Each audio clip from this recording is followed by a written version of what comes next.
What's good? What's good? Let's get this show on the road, y'all. Let's get this show on the road.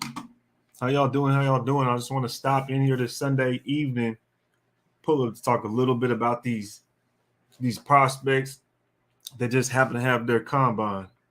Wanted to pull up, see what Nation was talking about, some of the people y'all like.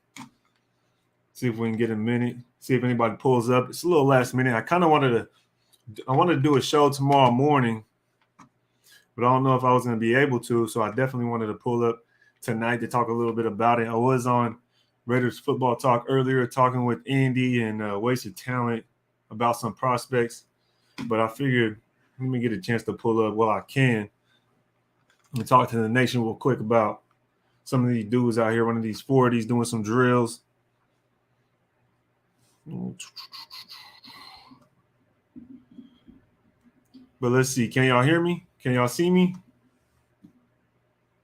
Let me know. Give me the thumbs up if the audio is good. If the video is good, let me know. Ray Love in the building says it was good. Nation, appreciate you pulling up, Ray Love. Let me get that thumbs up. Make sure you can hear me. Make sure y'all can see me. Check the mic. Thumbs up from Arkham. Shout out Arkham. Appreciate you pulling up, man. I just wanted to pull up real quick and see what you guys think about some of these dudes in the combine. See what some sleepers you guys are talking about. But I want to give some shout outs to everybody that's pulling up, man. I know it's so sudden, but let's go ahead and talk about these dudes. JB in the building. Appreciate you being here, man. Raiders 78. Appreciate you pulling up too, man. Vincent in the building. What's up with you? OG Fade. Yo, what's good with you, man? Eric says, can't hear you. You sure, man? Ray Love in the building. Prez. I see you, Prez. Prez been putting on for Raider Nation, man. He been helping out everybody with the intros. I know. I could tell, man. People been coming up with some clean intros. Raider Jesse in the building. Shout out Jesse, man. Webb, what's good with you? What's good with you? Jorge, what's good, man? Blue King in the building. Yes, sir. Yes, sir. Appreciate you, man. Chester, what's up with it? What's up with it? Chester, John V in the building. JoJo. John V and John B. What's up with it, man? Let's get this show on the road, yo. Raider Black in the building. PB. What's good with it? EC. What's up with it, man? Interesting weekend. Yes, sir. We got some things to talk about. Like I was saying just earlier, I was on Raiders Football Talk talking about some of these prospects, man. And see, we got a little controversial. We had some controversial things, some topics. Reggie Y in the building. Jonathan, how you doing, man? Appreciate you being here. If y'all new here, hit the like and subscribe button. Let's get the show on the road. What's up with it? TC in the building. I see you, TC. We got to do that mock. We got to do that mock draft soon. Definitely do. Definitely got to do that mock draft soon. But let's go ahead and talk about some of these prospects. I know some of these dudes out here was running the 40 times. Pretty crazy. One of the fastest draft classes, really just ever.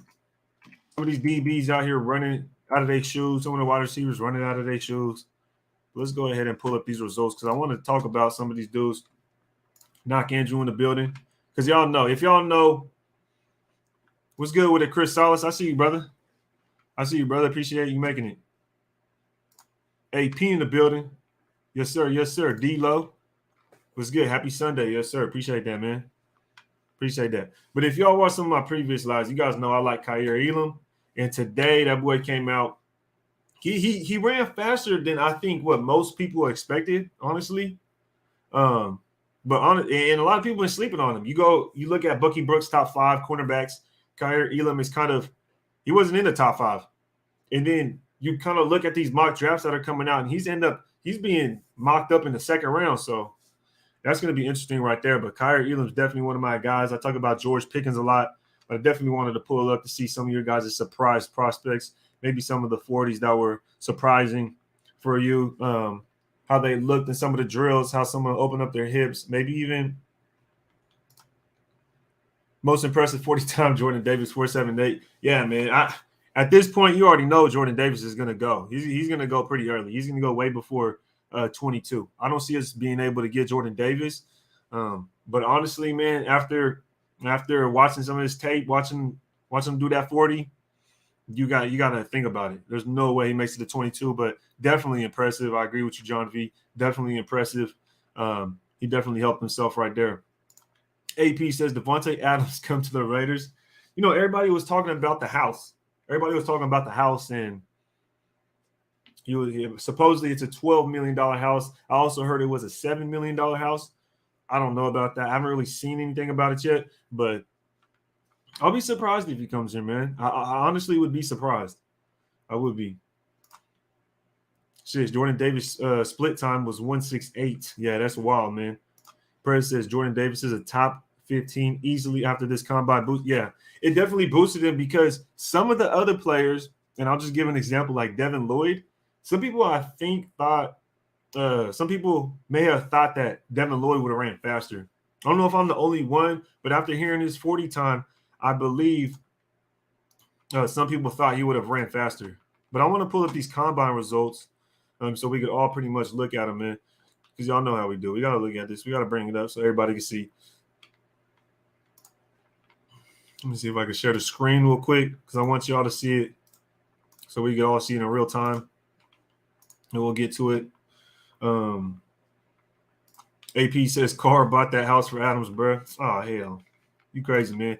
Hit the thumbs up. Yeah, if everybody can, hit the thumbs up, man. Make a play for your boy. Make a play for Ray the Tape. And hit the subscribe button if y'all new here. Appreciate y'all being here, man. Ray Love says run them likes up. You already know how it is, man. Make a play. Hit the like button. Let's get it in, man. Let's get it in. EC Everett says, raid my guy Isaac Yaler Stewart from USC. You talking about that's a corner. Is that the corner? Ran a 4.49 and looked very smooth in drills. Flips hips easily, accelerates through the ball. Darian Kendrick drill also impressed me. You know, Easy Everett be hitting the nail on the head most of the time. And a lot of these guys I have in my phone took some notes, man. So I'm going to I got to look down at my phone real quick, take some notes on these dudes. And you talking about Darian Kendrick. Darian Kendrick, you know who was interesting to me, man, out of a small school was Joshua Williams. Joshua Williams out of Fayetteville State. That was interesting, man. But Isaac Gaylor Stewart, definitely know about him. He was a smooth cornerback, man. I know you've been calling on some of these sleepers, yo. Darian Kendrick, I'll definitely have to look at. I know about Yaler Stewart. Yaler Stewart, what do you think about that, EC? What do you think about that? Third round?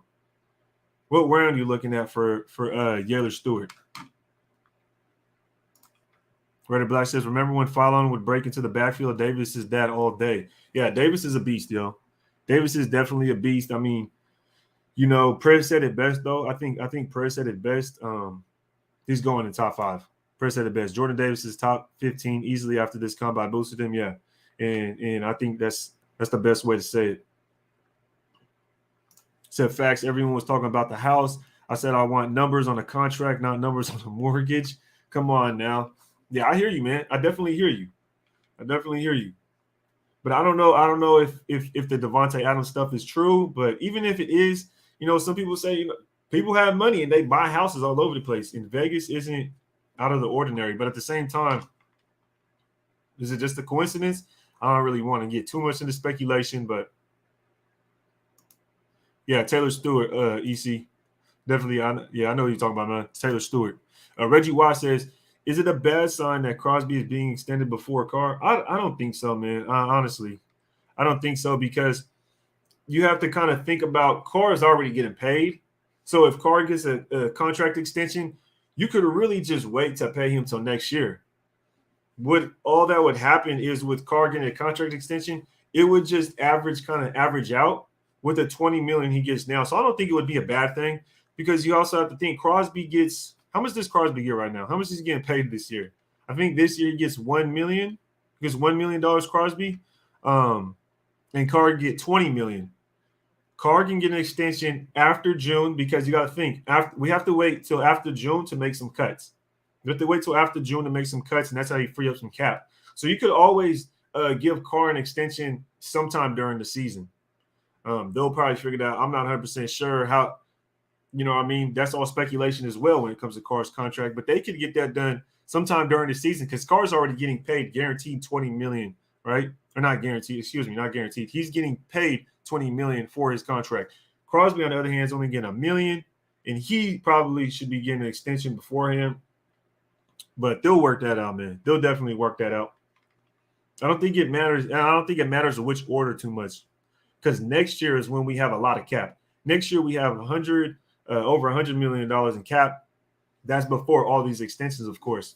And we talked about that in the previous lives about signing Carr to a contract extension with Crosby, Renfro, and getting free agents. And there's plenty of cap space coming up in the next year. Plenty of cap space. So I wouldn't worry about it. Good question, though, Reggie Y. Definitely a good question. Agent Red, appreciate you coming out, brother. He said, salute my brother Ray. Yes, sir. Yes, sir. Appreciate you, man. And the entire nation. Shout out to Raider Nation. Combine was dope. Now bring on free agency. Let's effing go. Yes, sir. Agent Ray, appreciate you pulling up, man. Yeah, the combine was dope, man.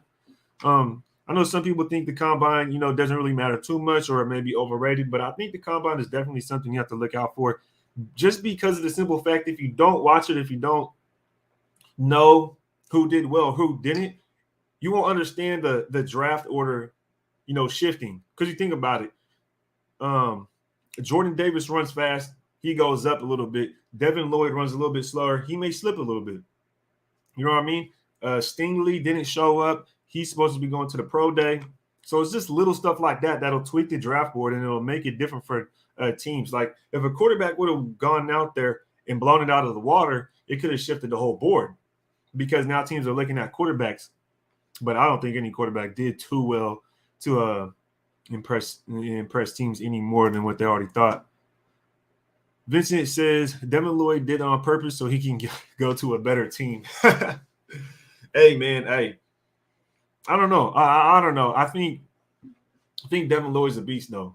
I wouldn't even worry about his 40 time. I would just watch the tape and be like, yeah, if this is what I'm going to get, then I definitely want to pick him up. AP says Adams, Waller, Renfro, unstoppable, go BPA, but you stack any wide receivers after that and we good. Yeah, best player available is always a good decision.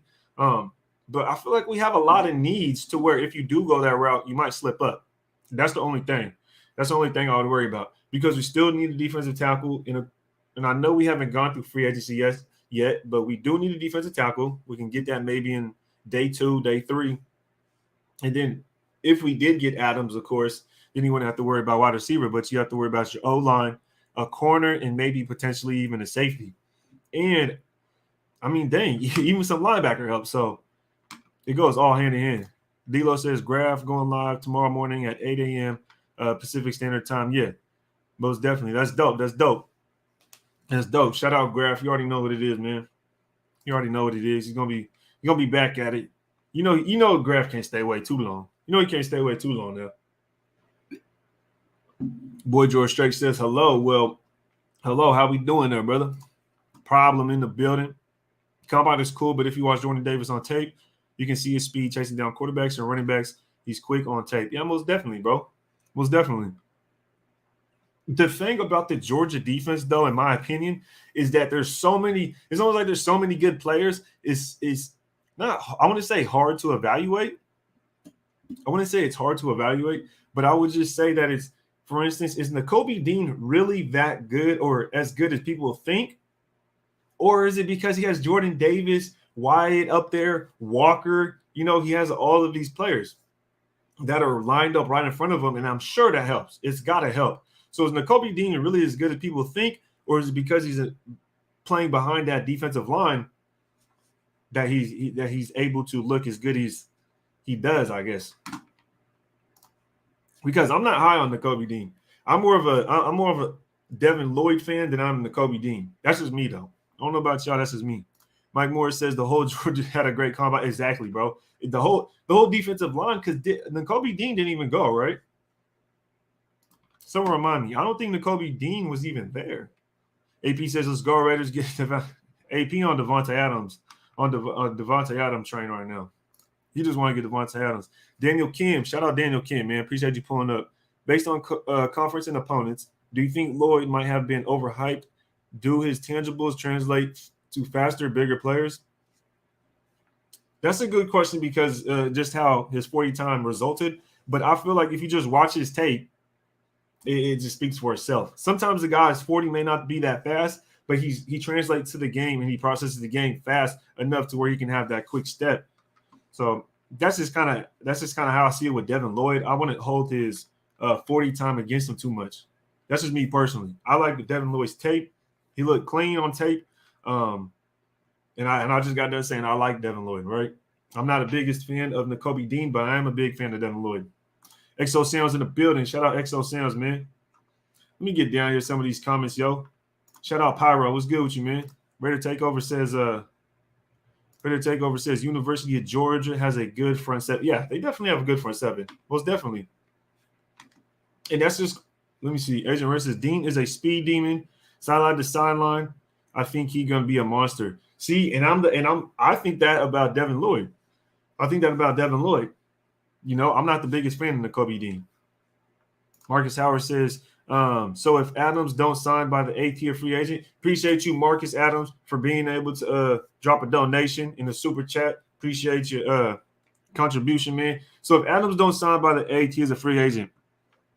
So I guess they got to tag him at this point, right? They're trying to figure out the cap space gymnastics, as you can say, but they're trying to figure that out right now. So I'm sure we'll hear something, man. What is it? Right now is the 6th. We got a couple days left. We'll hear something. Man. We'll hear something, most definitely. You have to evaluate Georgia defense as an NFL defense. Considering how many guys project in the first 3 rounds, there would be a good NFL defense. Put those guys in good defenses and they project. That's a good point, EC. I definitely like that point.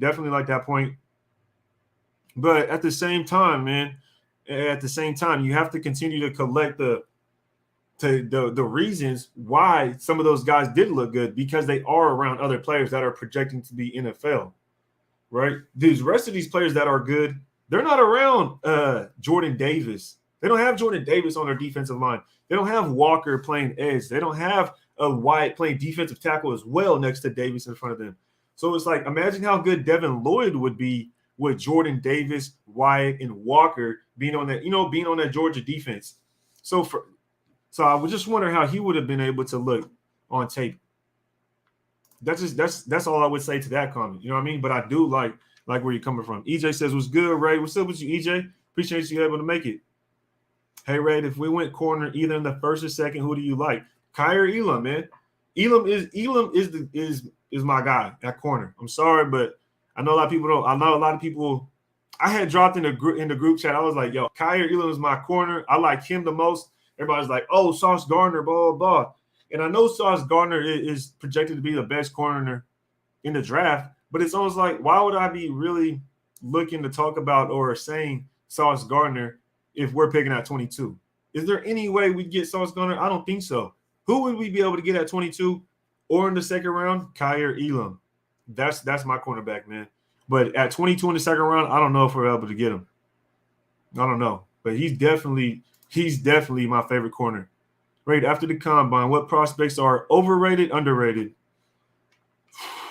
Overrated. That's a good question, man. Y'all let me know. Everybody in the chat, we over 150 deep. Everybody, let me know who you guys think is overrated or underrated. Arkham Raider drops a good question.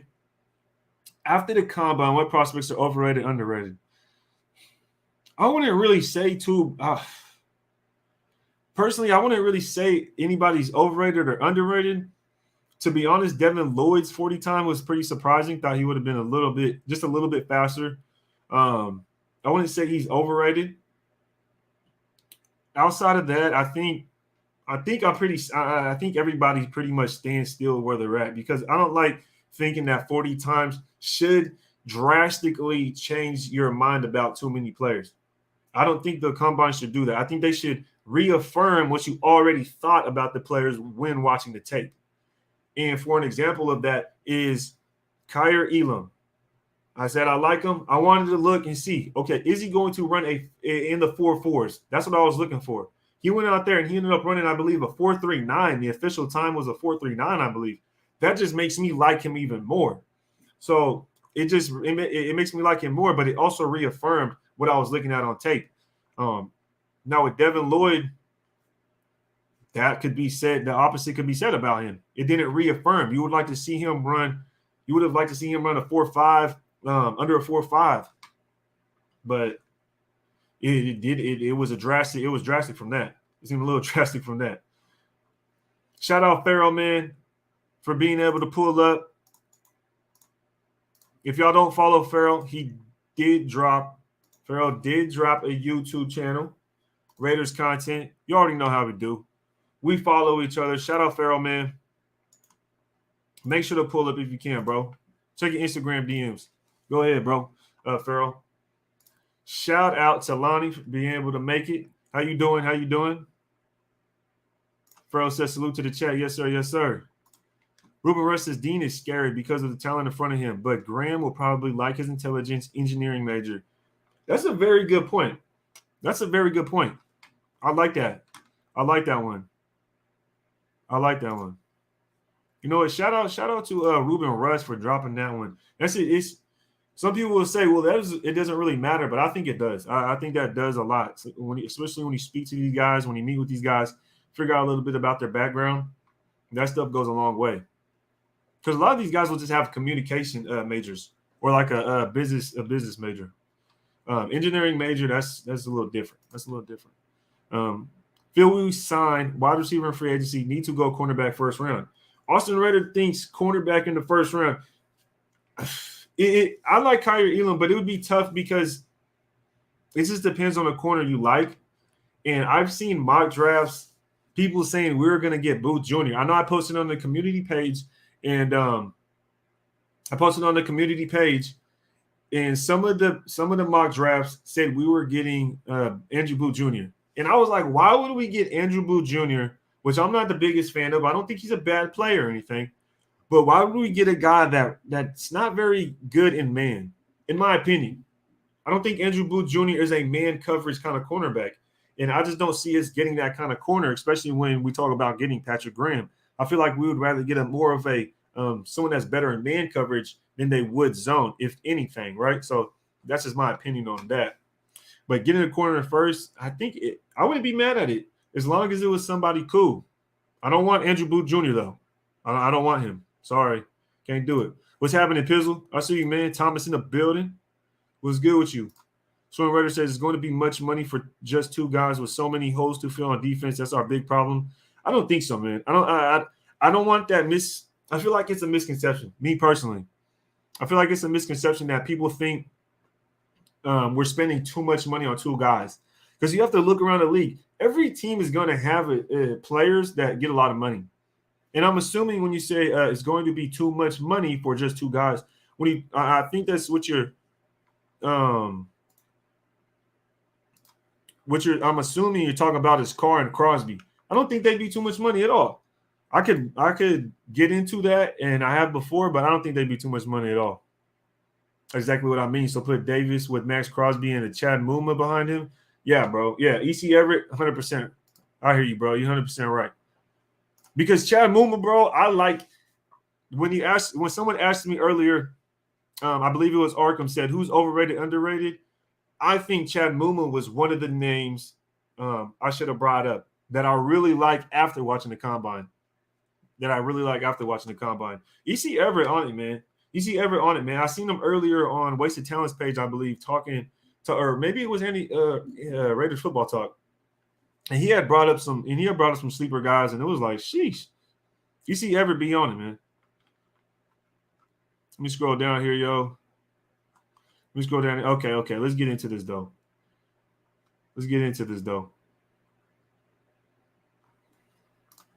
E.G. Ritter said David Bell looked overrated. Okay. David Bell. He looked overrated to you, EJ? That's an interesting one. Christian Watson, bro. I remember Christian Watson. Because of Trey Lance, and he looked good, right? But the thing is, I feel like he's one of those guys that the combine is almost selling his stock, right? Like the combine is making Christian Watson who he is in this draft class, and I don't really like to do that too much because I feel like when you go based on the combine for a player too much, it has a lot of bust potential on it, like a draft bust potential when you put too much of the combine on these guys. Drake London overrated. Was he at the combine? I don't think he was at the combine. Malik Willis overrated. I don't honestly I couldn't say the quarterbacks are overrated, honestly, because they're already like bottom of the barrel. You know what I mean? The quarterbacks are already bottom of the barrel. But I do see what you're saying. A lot of people are trying to hype up. A lot of people will try and hype up. Yo, check your Instagram DMs, Farrell. Check your Instagram DMs, bro. Michael Cole says, been too busy this late week and weekend. No, it's all good, bro. Pull up right here. We're going to talk about it. We about to talk about it. Raider Black says, Jahan Dotson, overrated or underrated? What you think? Omar, appreciate the super chat and the donation, brother. Appreciate your support. He says, my brother Ray, how are you? Also, word is Max might get his money before DC. Yeah, we touched on it a little bit, Omar, right before you pulled up, bro. And, I don't think it's a big deal. I honestly, I don't think it's a big deal. Regardless of where we sign these guys, I'm not really tripping because I think we're going to keep them regardless. Renfro, Carr, and Crosby, it's almost like we got to have these guys. These guys are guaranteed. And you got to think, we could free up a lot more money after June because that's when we're able to cut some guys and free up some cap space. So as long as we're able to, obviously calculate at what point we want to sign these guys and give them their contracts. Like I said, Carr's already getting his $20 million. Max Crosby's playing on his rookie contract. So, Crosby probably would and does deserve his money and to get paid more than $1 million. I think he's $1 million this year, right? Think about that. He's only getting $1 million this year. So, and plus Carr already getting $20 million. Carr's already getting $20 million this year. And we have a lot more cap space next year. So whatever we sign these guys to, we have a lot more cap space next year that we'll be able to give them. So I'm not too worried about it. Regardless, I just want to make sure we sign our guys. Let's make sure we keep our guys. You know what I mean? Shout out Omar for the donation, brother. Appreciate you being able to pull up. Casey says, worried about drafting a corner. Our history ain't great. Yeah, I know, man. The last couple corners we got are Garyon Conley and we drafted another corner. And it was Garyon Conley. Who else? Oh, I'm tripping. Damon Arnett. I mean, is it a coincidence that they're both at Ohio State? I know a lot of people would be like, no, stay away from Ohio State. But I don't know. Maybe with this new regime, we'll be able to pick up some good corners. Because if you think about it, New England really does draft good corners, man. Like, let's be honest. New England does pick up some good corners. They do. Yeah, Lonnie's in the building. You already know. He said, John V says, Ray pound on the table for Elam Burke. Yeah, man. He's my guy. If I'm building a man coverage defense, you know what I mean, multiple, and I want guys that are going to be in sticky coverage, guys that I think is going to be able to stick on their during a blitz and be well in man coverage, Kyer Elam, that's my guy.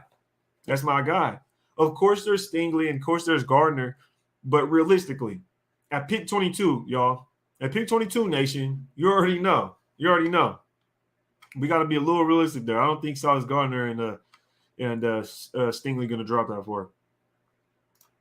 Yeah. Shout out Farrell, man. Sam Tonga says, Wasabi, bro. There's a linebacker from Appalachian State. They ran a 4.3. Oof.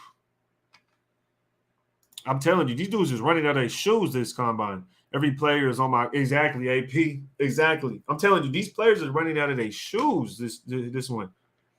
And an interesting comment. This is a little off topic. But interesting comment. It's a little off topic. But someone said, watch out for them Baylor guys. I think it was Wasted that said. He said, watch out for them Baylor guys because they're all track guys. And it's like, that's true. The guys that come out of Baylor, a lot of those dudes are already track stars. So it's like they're 40 times might trick you. So I know that's a little out of nowhere, but I thought it was a very good point, very intelligent point. I had to make sure I credit. I think it was Wasted though. I believe it was Wasted.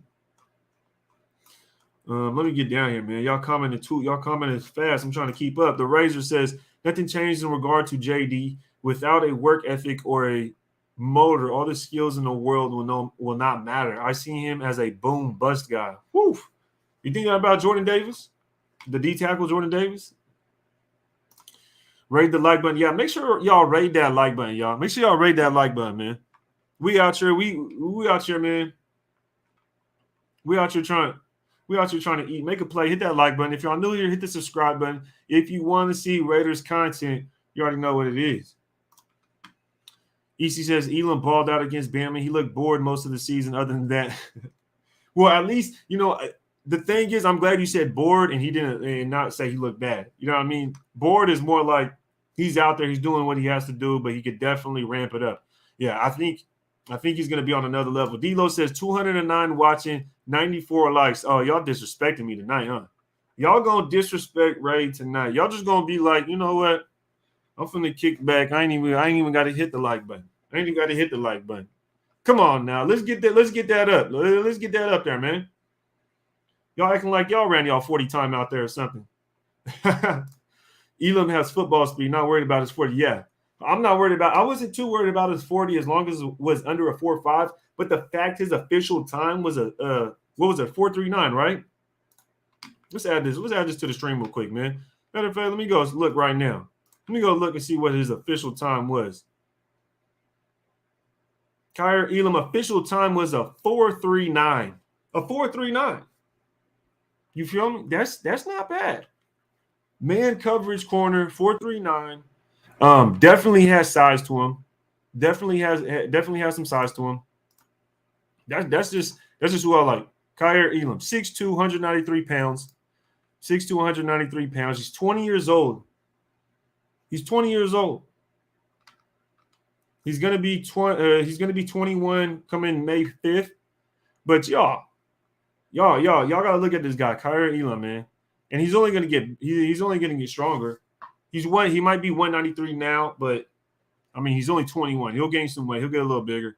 But hey, I got a guest here with us today. And I had to bring him on. I had to bring someone on to go ahead and bounce ideas back and forth off of, as well as the chat, of course. You know what I mean? Raider Nation with us. And he was in the chat earlier, but like I said, he just started his YouTube channel. So y'all got to go make sure y'all follow my man, Farrell, NFL. Appreciate you pulling up, man. How we doing, bro? What's going on? Thanks for having me. Yeah. What's good with you, man? Look, we over here just talking about some combine talk. You know, some people saying, who are your risers? Who are your followers? Who are some guys that may have seemed overrated, underrated, right? Who are some of your guys that let's start off with underrated. Who are some of you guys that are underrated? That are underrated? Man, honestly, I don't know why like a lot of Raider fans haven't connected dots with John Mechie, the receiver out of Alabama, just because I feel like he fits. Yeah. Because he played in that McDaniels offense. I feel like, at the end of the day, we can't – honestly, when it comes to receivers, I feel like we could wait. Yeah. I think the go-to option at number 22 has to be trading down if we can. If it's possible, I feel like if we can trade down, that means we can get another starter. I feel like the receivers is a pretty deep receiver draft. Mm-hmm. I know Elam is your guy. You've been talking about Elam. Elam's my guy. Elam and George Pickens. Those are my two guys right now. It's still early, bro. It's still early. It's still early, man. We got a long way. We got nearly 2 months. Yeah, and then he ran pretty well today, didn't he? I think he ran probably the best. Well, not the best, but like he had a good time. Yeah, he did have a good time. I got the 40s right here. Let me see if I can pull it back up. But I got the 40s right here, man. And he ran a 4.39 official. He ran a 4.39 official time at 6'2", 193 pounds, man. I'm like, dude, this is a man corner if you ever look for one. So earlier in the chat, I mentioned Christian Watson because you said that what was the guy? I think someone kind of asked the question, who out of this draft, who was kind of overrated? Mm-hmm. And if you think about it, and I'm gonna credit Andy for saying this, he's a perfect bust candidate, just because he's that classic, combine warrior. Yes. But at the same time, I'm not gonna lie, like I'll be lying to you. Anytime I see a player like run like 4.3, 4.2 speed, 6'5", he got all the measurables. I'm looking at him. I'm like, hey, if the Raiders could, make if they could trade down, or if they could make a pick in the third round, you know what I mean? It might be the right answer. Because I feel like just from his background, it seems like I think he played well in the Senior Bowl. He talks about how he loves to shout out to Jesse, man. Appreciate that. He loves to block. You know what I mean? I feel like he's that low maintenance receiver that can develop. because at the end of the day, like the draft doesn't matter until we address free agency. Yeah. Once we address free agency, that's going to set up the draft. Mm-hmm. So, and that's kind of what I've been focusing on. I've been focusing on free agency until like I can really get into the draft. But honestly, like we could talk about all the players that we can possibly get, but if we address some of these needs in free agency, then a lot of these positions that we're looking at, they're probably not going to be something that we're going to be addressing in the draft. Yeah, I agree because I've seen, I was on with Raiders Football Talk Andy earlier with Wasted, and right before I got on, they did a mock draft and they got an offensive lineman in the first round. And this was probably the second time I've been on live with somebody and they got offensive lineman. And bro, it pisses me off. It pisses me off. I'm like, dude, I do not personally. This is just me. I do not want a rookie on this offensive line whatsoever. I do not.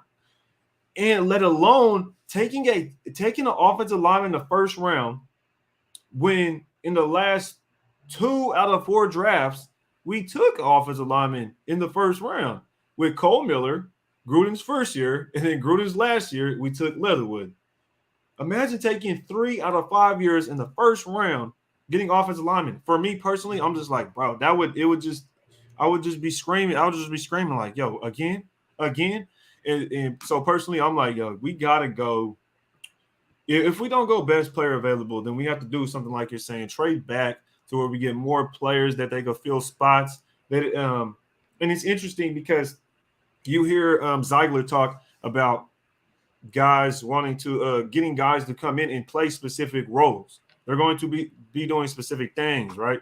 So that could be a potential thing to happen is trading back. But personally, like I said, I like Kaiir Elam. I think he will be there at 22. I think he will. But I think maybe an NFL team I'd be like, yo, we got to take Elam. He's a man coverage guy because I think Andrew Booth being rated, he's overrated in my opinion. Andrew Booth. There's no way I can watch football and be like Andrew Booth Jr. is a better outside corner. Is he like a zone corner?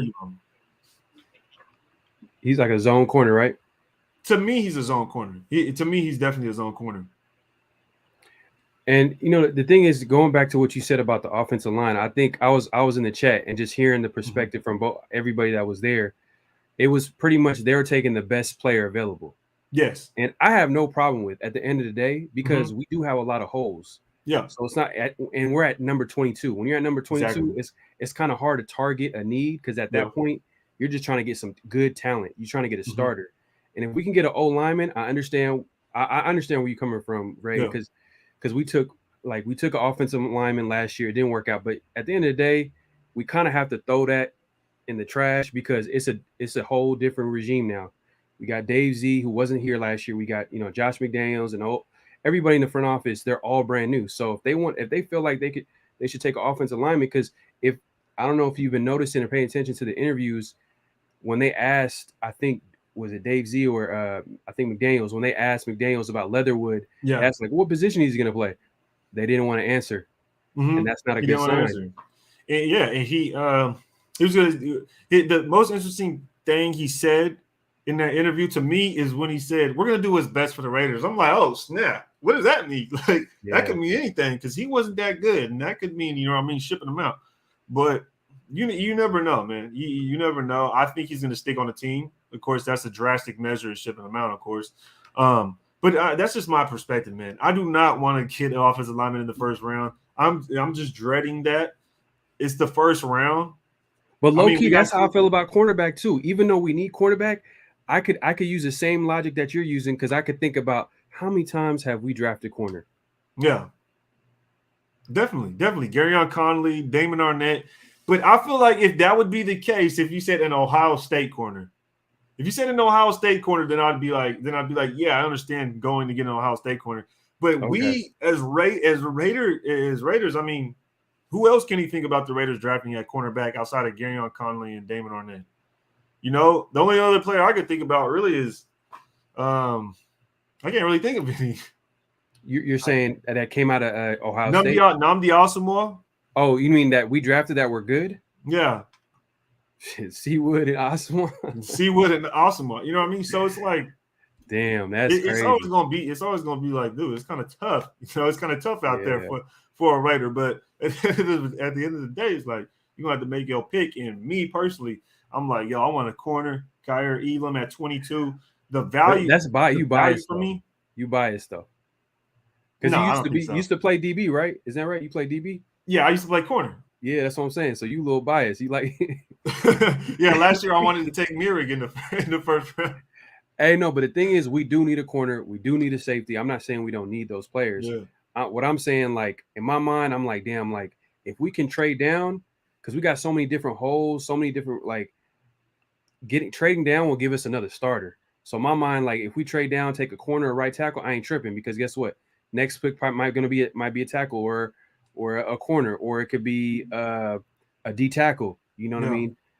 It just I feel like that's the best route. And that's where I'm glad you took it down that way, because you know how the draft sometimes could be top heavy, so then you're only going to get that quality player in that specific position in the first round. After that, it's kind of like, you're not going to get that, right? So for me, corner, we're not going to be able to get Kyer Elam unless you take him at 22. Outside of that, what other corner would you be confident saying, I want him to be my starter day one, week one at cornerback that you could draft outside of the first round? Outside of the first round? Yeah. Week one, shit. I can't even tell you, bro. Exactly. And that's where I'm like, I don't trust any of these corners coming out, drafting them, and then putting them out there and saying, look, you're going to start week one. You're going to be our starter week one. Only person I feel like I would trust with that would be obviously the top guys, right? There's Ahmad Gardner and there's Stingley, but Kyer Elam, and that's where he comes into play. Because outside of that, Raider Alex says, I'm with you, Raid. I don't want to draft O-line. I'm leaning towards DT or CB unless it's Devin Lloyd. And that brings me to my point. Unless a Devin Lloyd were to fall, then I'm going to look at a Kyer Elam. And that's kind of where Kyer Elam is with me. Yeah. You know what I mean?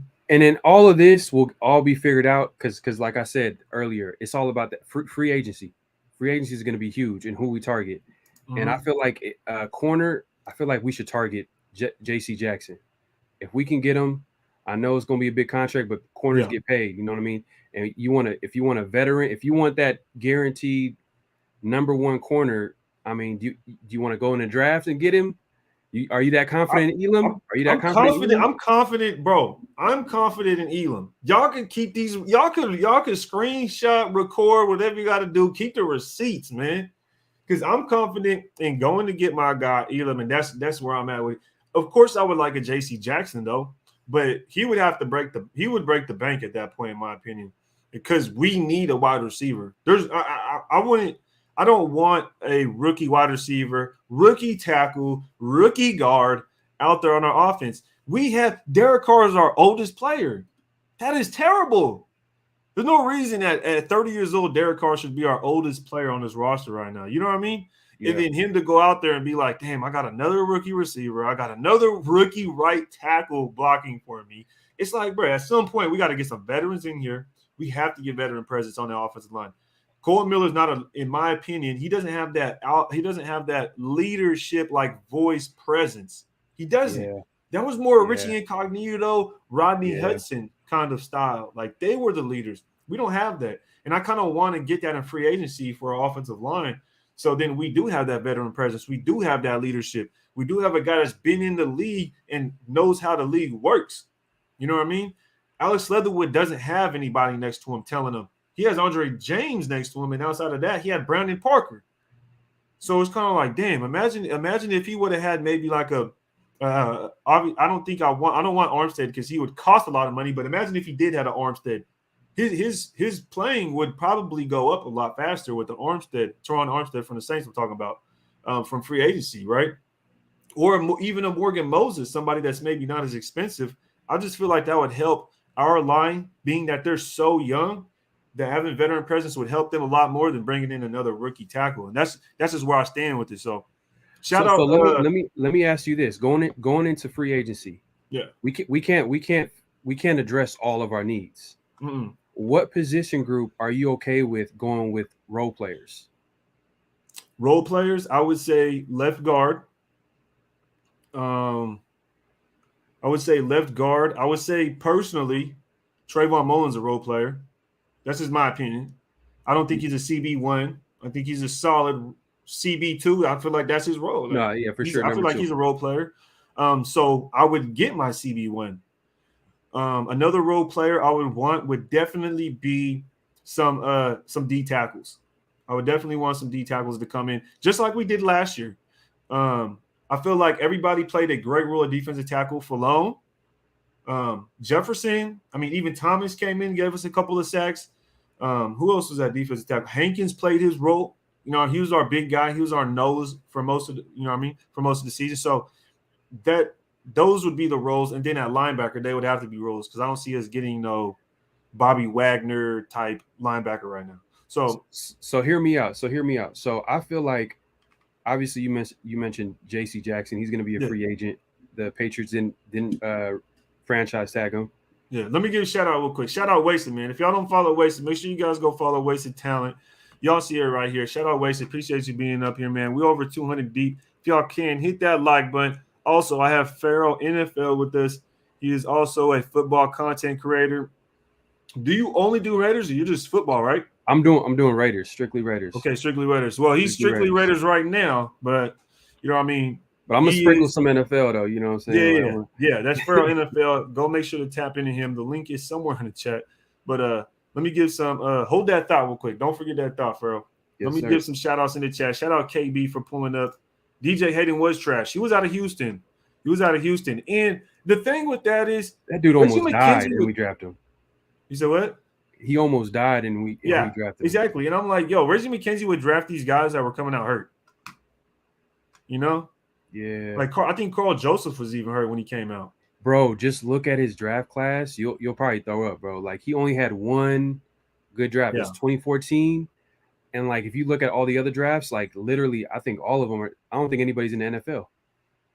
Yeah, I remember I posted something on my Instagram, and it was like, look at these draft picks, bro. They were vicious, man. They were vicious. Shout out Ruben Russ with the donation. Appreciate the support, brother. He says Trayvon Mullen and Dante Jackson or Trent McDuffie are great complementary man corners. Mullen is already the tall, lengthy corner. Yeah, I think Mullen is definitely someone that we could count on to be in that man kind of scheme. But Farrell was saying, you were saying though about the corners. Oh yeah. So my thing is like, all right, so you know, J.C. Jackson, he's not going to get tagged by the Patriots, so he's going to be the number one target in free agency. If we can get him, or even like a veteran like Stephen Gilmore, like on a 1-year contract, anybody that's familiar with the system that could play that man, at least could play decent in that number one role for 1 year until we address it. Because we, like I said, we can't address all our needs in one offseason. So I would say, are you going to give Trayvon Mullen an extension? Not right now. Unless it's on our terms, like it's like a great deal. No, because he's been hurt. So if you're not giving Trayvon Mullen an extension, what corners will you have after this year? I see where you're going with this. My thing is, look, this is we got to get a number one corner. Yes. I feel like that's we got to do that. We got to go after a number one quarter, and I feel like we need to get 2 vet receivers in free agency. Yeah. I agree. We already know that it's a deep. I feel like it's kind of everybody knows that this is a deep wide receiver draft. So that tells me that we can probably get someone like later in the draft. So we don't have to like force it. So if we can get 2 veterans in free agency, maybe AKA DJ Clark, Christian Kirk, I don't know, whatever combination you want to put, we can do that. Yeah. Get a free. And I agree with what you were saying about D tackle. Maybe go for role players because I feel like the draft is top heavy with D tackles. After like a few, it kind of gets a little. Yeah. I agree. I 100% agree. After the first 2 rounds, it's kind of like, oh shit, like what are you gonna do? And that's kind of what I was trying to hit on earlier of kind of how the draft is, right? Like it'll be top heavy in some positions that you have to get early, but you can't afford to get late. You know what I mean? Yeah. So I exactly know what you're saying. Yeah. So D tackle is one of those positions. Yeah, so I mean, like I said, it really depends on how they go about it. But I just feel like we for sure got to get a number one corner. We for sure got to get two vets, especially in this McDaniels offense. You know what I mean? We've seen how Patriots receivers have a hard time learning this offense. So like we might as well get an experienced vet that knows how to play that's played in different offenses that could easily pick it up. Because at the end of the day, the Raiders are here to win, so we're not trying to wait for receivers to develop like AKA Ruggs, and I don't even know when Edwards is finally going to show that he's. I don't like that man. Don't bring his name up around here no more. Don't say Edwards' name around here no more. That boy ain't allowed. We ain't allowed to talk about Edwards until he does something. You know what? Me and CNG was going back and forth about Edwards, and I tried to tell CNG. I said, look, CNG. Said Edwards is not what you think he is. He kept trying to say it was Carr's fault that Edwards wasn't doing. I'm like, bruh, you can get any receiver and throw that mug out there, and he gonna end up doing something. Even Zay Jones did something. But I'll give him a little bit of cushion though, because as much as Carr was playing with Olsen and all the dysfunction with the Raiders, all the other players that were on the team had to go through it as well. So Edwards had to deal with John Gruden and his offense, and Olsen, his play calling and stuff like that. So I'll give him the benefit of doubt. I'm just not going into training camp with him as the starting receiver. Like hell no. Yeah. But let's get back to the cornerback though, because we were talking about the role players, right? And we were talking about getting some veterans in here, and we brought up Stephon Gilmore, brought up J.C. Jackson, and then some people brought up. Let me get back to that comment. I already forgot the name. Dante Jackson, cornerback free agent. And this is, and we had brought it up. We had got to that point, right? In your dialogue, that who would we have on this roster unless we were to sign one of these guys, right? Dante Jackson he's more of a younger guy. We'd probably give him a longer contract than a Gilmore would probably be a 1-year guy, right? For sure. J.C. Jackson, he'd be long term, obviously, right? Yeah. He'd get a big contract though. Like 25 and years old. That's why I just think, like, man, look, I just think the writing's on the wall, like Kyer Elam. The writing's on the wall right there. Boom. You just knocked that one, and that's why, but I definitely hear what you guys are saying. I'm not saying that, it's without a doubt, Elam. That's not what I'm saying. But you gotta remember too, linebacker too. Yeah, and that's what I was getting to. I like other players, and I like Devin Lloyd. I like Jordan Davis, definitely. I wish we can get him. I don't see that happening. Outside of those players, though, I don't really like too many. I just don't, especially at 22. I see some people going after some other defensive tackles at 22, and that makes me cringe. I'm like, there's no defensive tackle I would want outside of Jordan Davis in this first round. I just don't see the value there. I just don't. And it's not a guarantee to trade too, as well, because everybody thinks it's so easy to trade down, but you got to have a willing, partner to make that trade. Yeah. Raider for Life 2273 says we have to draft intelligent and pick up free agents because Chargers have a lot going, got a lot of effing money. The Broncos might get Aaron. Chargers might target JC. I could definitely see the Chargers targeting JC, but also they have to take into consideration they're going to also have to pick up a receiver. They're losing some talent there. They need linebackers as well. They need linebackers. They need defensive tackle. And they got to give Derwin James an extension. So they'll have some money. They'll probably be able to pick up something decent. But they also signed some of his offensive linemen. And Joe Burrow's extension will be coming up after this year. His extension will be coming up. So got to look out for that. He's going to get a big check. Mr. Golden Boy of the NFL, Justin Herbert himself. Mr. Overrated himself, Justin Herbie. Monty says Chuckers fans think they're getting the you think Justin Herbert is overrated? Oh yeah. Come on. Overrated. Justin Herbert is so I'll tell you why. Bro. Come on, bro. People have him as like a top 6 quarterback that hasn't made the playoffs. I'm like, where? How? How are you a top quarterback that didn't make the playoffs? It doesn't make sense to me. It'd be different if it were like a Russell Wilson, to where, okay, we know Russell Wilson who he is, right? He's been to the Super Bowl. He's done this. He's done that, right? So if you were to say Russell Wilson, yeah, because he had a down year. He was kind of hurt, whatever. Justin Herbert hasn't done shit. He's literally done nothing, right? So what makes him one of the best quarterbacks in the league? So where do you? And I don't want to make this into That's where I'm like, oh, okay. I don't want to make this into a crazy debate, but where do you rank Carr then? Because Oh man, you know what I mean. I don't want to bring him up, but I'm like, look, think about it, like, hey, look, I'm all for like keeping people accountable, yeah. and like at the end Go of the day, let's ahead, be go ahead, honest, do your thing, man. it takes a team for team. It takes a team to win at the end of the day. Yeah. So if Check you're going crazy. saying, hey, if you're saying Carr, Yeah, he's top 10 for sure. is this type of caliber of player, and the only reason why he's not getting respect is because of certain things that's going against him, then why can't you say that about Herbert? Because What's Herbert going has, against Herbert? well, you're calling him overrated. Yes, he is overrated. But Overrated how is he meaning overrated, bro? overrated meaning people are giving him more credit than he deserves. Isn't that wouldn't we say that's overrated? Would we say that's accurate? Giving more credit than deserved. I mean, I'm trying to. That's just me going off top of the head saying what overrated is. So you would take Carr over Herbert? We said who is overrated. We said, look, Hey, Pharaoh. bro, I just got it because Pharaoh. would you take Carr over Herbert?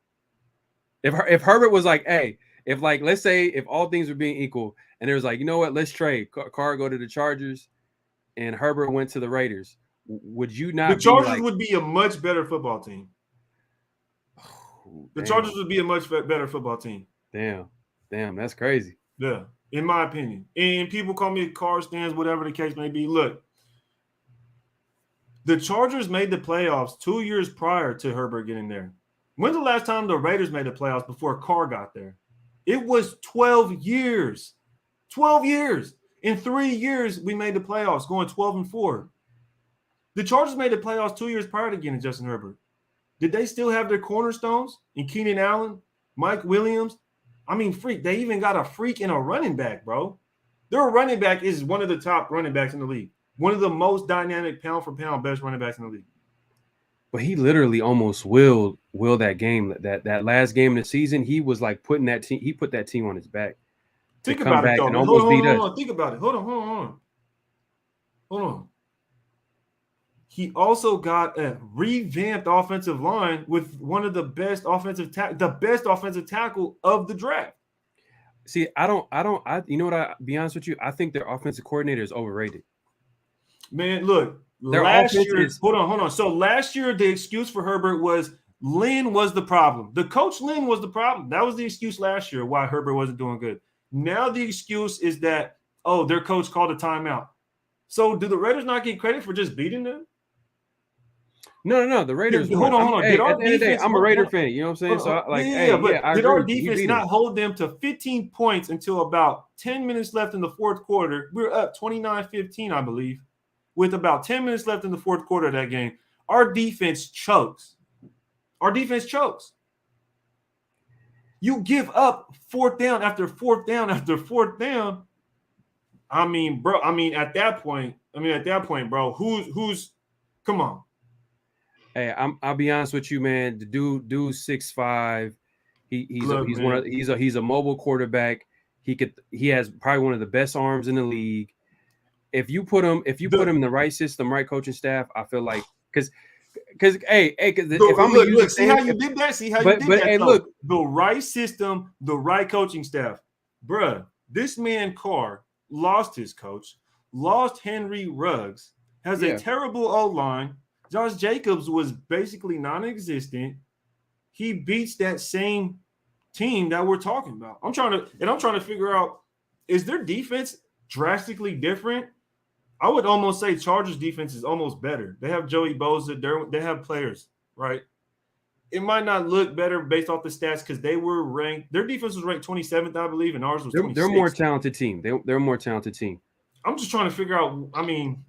But you know what? Honestly, am I wrong about him being overrated though? Getting more credit than he deserves.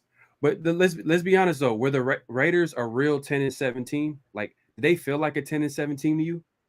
No. We made the playoffs. I'm happy we made the playoffs. But did they feel no talent wise? Because when we played the Bengals, it felt like the talent was just like so obvious that the Bengals had way better talent. You know, whether it was the defense, the offense, it's just. Hold on. I almost. We was going so deep into the conversation. I got to get to this chat, bro. They was in here. Hold up. You over here saying Justin Herbert, man? Come on, bro. Bro, you over here praising Justin Herbert like he's done. What is hey, Justin, nah, I'm just being honest. I keep it real. Hold on. When people diss Carr, even people that are Raider fans diss Carr, what do they say? How many playoff wins does he have? How many wins does he have? What has Justin Herbert done? No, but the thing is, I don't use that argument though. You're acting like I'm using that argument because I know I'm just saying across the board. I'm just saying across the board because I know there's amongst Raider Nation at least. There's always context at the end of the day. Like you got to know, like, hey, what's going on with the team? Is the O-line protecting the quarterback? Is the defense playing well? Like you got to put everything together. Is the coaching staff like? Justin Herbert loses games he's supposed to win. Inherited a team that made the playoffs 2 years before he was drafted. Same issues he's had with Oregon. You know, and shout out Ruben Russ for the donation, dropping a little bit of, you know what I mean, what he thinks of the guy. You know, and of course everybody will say I'm a homer. Everybody will say, you know, I'm a Carr stans, whatever the case may be, man. I've never said Carr is the best quarterback in the league.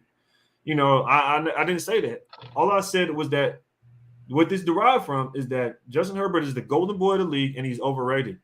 He's getting more credit than he deserves. He hasn't done anything whatsoever in the NFL. Maybe to a certain extent, because the NFL always does this. Anytime a young player is talented, comes in the league, they always try to put him up. Mode activated. Nah, man. Hey, you know, it is what it is. So you got now we're changing questions. I don't even know what that's towards, but that's funny. No. That's funny. Omar says DC went to the playoffs with their worst team, no coach. Yes, DC is better now. It is funny because I remember before the season started, I was talking about this before the season started, and people were saying Ryan Tannehill is better than Carr. And if someone were to say that right now, yeah, but hell no. I never thought that. That was confidently said by Raider content creators. It was all over ESPN. People say it all the time. Ryan Tannehill is better. Derek Carr is like Kirk Cousins. I'm trying to figure out. Hold up. Since when did we have Adam Thielen and Stephon Diggs on the same team and get rid of Diggs and then replace him with Justin Jefferson? When did we do that while having Dalvin Cook in the backfield? So he's not Kirk Cousins. Ryan Tannehill, I mean, we don't even got to explain that. Yeah, I'm not making that argument. I feel like you can safely say that, you know, Derek Carr is probably like top 12, maybe top 10 on a good day. He got to show me more to say top 5 or anything like that, top 7, top 8, just because he got to do it on a consistent basis. Because, you know, I've been giving him like a little bit of, you know, long leash just because like he hasn't had like the offensive coordinator, play caller, the right pieces around him. So I'm giving the benefit of the doubt. But this year, though, hey, we can all agree McDaniels is one of the best offensive minds in football, one of the best play callers in football. And I'm assuming that they're probably going to give him some weapons. And this offense is going to look way better under McDaniels because this is the most. This is probably one of the most talents he's ever had. You know, other than like early on with the Patriots when they had Randy Moss and you know Rob Gronkowski, you know everybody. and A Hernandez. So Good says Blood, y'all think Carr is better? No. Farrell doesn't think that. Hey, don't put me in there. I didn't say that, man. He said, don't put me in there. That boy like Ice Cube and Friday. He said, no. He said, that's it. He said, that's Smokey. He said, Blood, y'all think Carr is better than Herbert? He said, what the hell? Y'all smoking some loud. Bro, I'm about to roll some loud in this backwood after this one because y'all stressing me out. Y'all stressing me out. So where do you have Carr again? In your is he top? He's top 10 easily. I would have to go throughout the quarterbacks and be like, all right, this one. But he's top. Carr is top 10 to me easily. He's been top 10 to me probably for. Is Herbert in your top 10? Yeah, Herbert's in top 10. Okay, for sure. All right, shit. Hey, damn. So Herbert's in your top 10 and he ain't won a playoff game. That's crazy. Yeah, but the 10 teams aren't in the playoffs, are they? Or now they are, right? Now there is. I'm just saying, like that. You made that a big point. You said that, you know, this guy over here, people put him in his top 6 because, and he hasn't even made the playoffs. But he's in your top 10 and he hasn't made the playoffs. That tells me that you're looking at his talent and his ability and be like, you know what, this is one of the best quarterbacks in the league. Yes. You know what I'm saying? Like, No. This is the thing. This is what I think was getting misconstrued. I said Justin Herbert is overrated, meaning he's getting more credit than he deserves. I don't think he's a bad football player. When Justin Herbert got drafted in that draft, he was my favorite quarterback. I said this a bunch of times. When Justin Herbert got drafted, he was my number one quarterback out of that draft because of the way he was able to where he put the ball, the way he was able to lead a receiver. That was my biggest thing. That's why I liked him. But since he came in the league, he turned into a golden boy. And before he did anything, like, bro, he was literally getting praised as one of the best quarterbacks last year when he was barely playing some games. And then this year he comes out and again they miss in a division, bro, to where you have the Denver Broncos and us. But he's one of the best quarterbacks with an offense that is freaking lit up with playmakers everywhere. And that's where I have to stand back and say, this dude he's not a winner. And that's what it is for me. Herbert is not a winner. He's not a winner. And just to touch back on that last game, I seen someone comment on it. I wish I could find a comment, but I've seen somebody comment on it. Was it Justin Herbert willing his team back into the game? Or was it our defense collapsing? Both. No. Both. And this is why I was saying no. It was our defense collapsing. Because this isn't just happening. No. This isn't by coincidence. No. This is habitual of our defense. And I'll prove it. And I've said it a bunch of times. I know you know because I think I said it with you on the show before. The first week of the season, what happened? Overtime, right? When we played Miami Dolphins, we were up by how many possessions? 2 possessions in the fourth quarter. Could we close that game? No, we couldn't. We went to overtime, bro. Fast forward to Thanksgiving. Holy smokes, we're up by 2 touchdowns in the fourth quarter. We end up in overtime. That's 3 times. You get to the last game of the season against the Chargers. We're up by 2 possessions once again.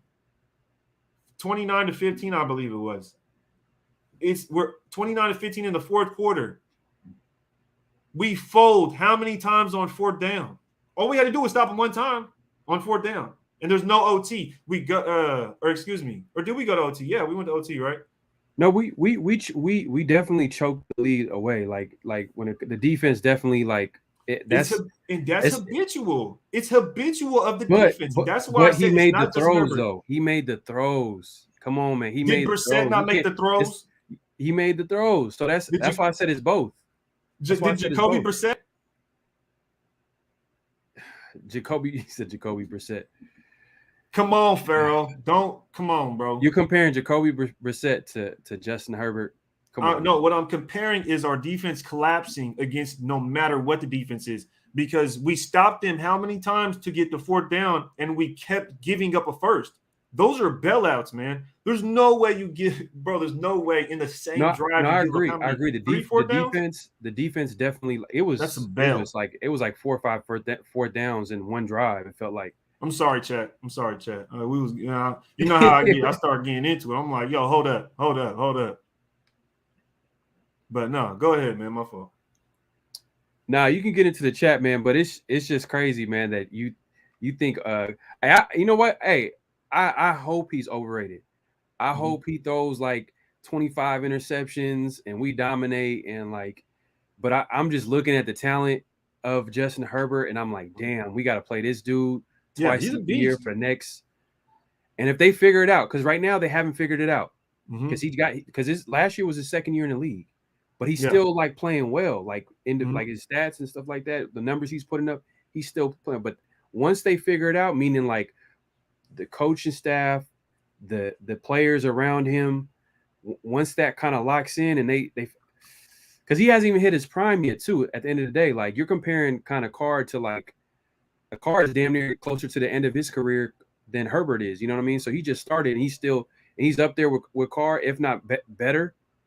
And I would say he's better just based off what he can give you. Like he can get you on so many different ways. He could dink and dunk you to death. He can throw it deep. He can use his athleticism. It's so many different ways that he can attack you. And that's where Carr is kind of limited. And that's why I'm like, Carr at best could be top 10, top 12, which is there's nothing wrong with that. We could still win a Super Bowl. which that's why like I have a problem with some of these Carr haters. It's like, damn, bro, like at the end of the day, like it doesn't matter if we get anybody in the top 10, we still need to get an O-line. We still need to get a good defense. We still need to upgrade pieces around the team, you know what I mean, around the quarterback. Mm-hmm. No, I hear you, man. I hear you about Herbert, and I know Herbert is a really good football player, but just personally, man, this is me personally. It's hard for me to give someone credit that they just personally I don't think they deserve, man. And I know you tried to compare Carr early in his year, but what were we before Carr got here? Like, dog, like what were we before Carr? And that's why I asked, when was the last time we made the playoffs before Carr got here? It was 12 years. It was 2002. So what are you trying to say? You're saying that Carr came into a worse situation?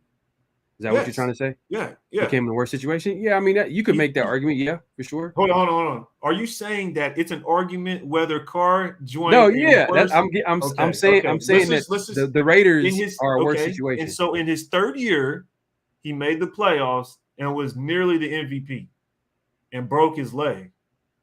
2017, he broke his back and his finger, I believe.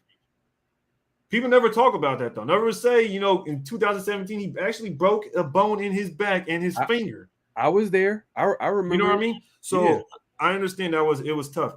But the fact that in his third year, we went to the playoffs. After missing the playoffs, at that point, it was then 14 years. The Chargers were a playoff team 2 years prior to Herbert getting there, man. Like, they were actually on the foot. Bro, they were right there. They were right there. So to me, I'm like, bro, there's no excuse, bro. The Chargers were playing the Patriots in New England, weren't they? In 2019 and lost in the divisional round. That same team that Herbert plays with. I just gotta pull up. I just gotta pull up these numbers real quick. I'm telling you, man. This dude Herbert, man, rookie year, 31 touchdowns, 10 interceptions. His second year in the league, 38 touchdowns, 15 interceptions. 66% completion percentage. And if you compare that to Derek Carr, let's go first 2 years.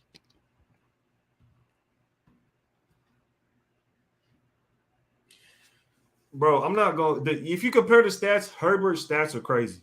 Herbert's stats are crazy. What I'm trying to say? And it's not coming from nowhere. And it's not coming from – I understand the stats are crazy. But where's stats going to get you at the end of the day? Russell Westbrook has great stats.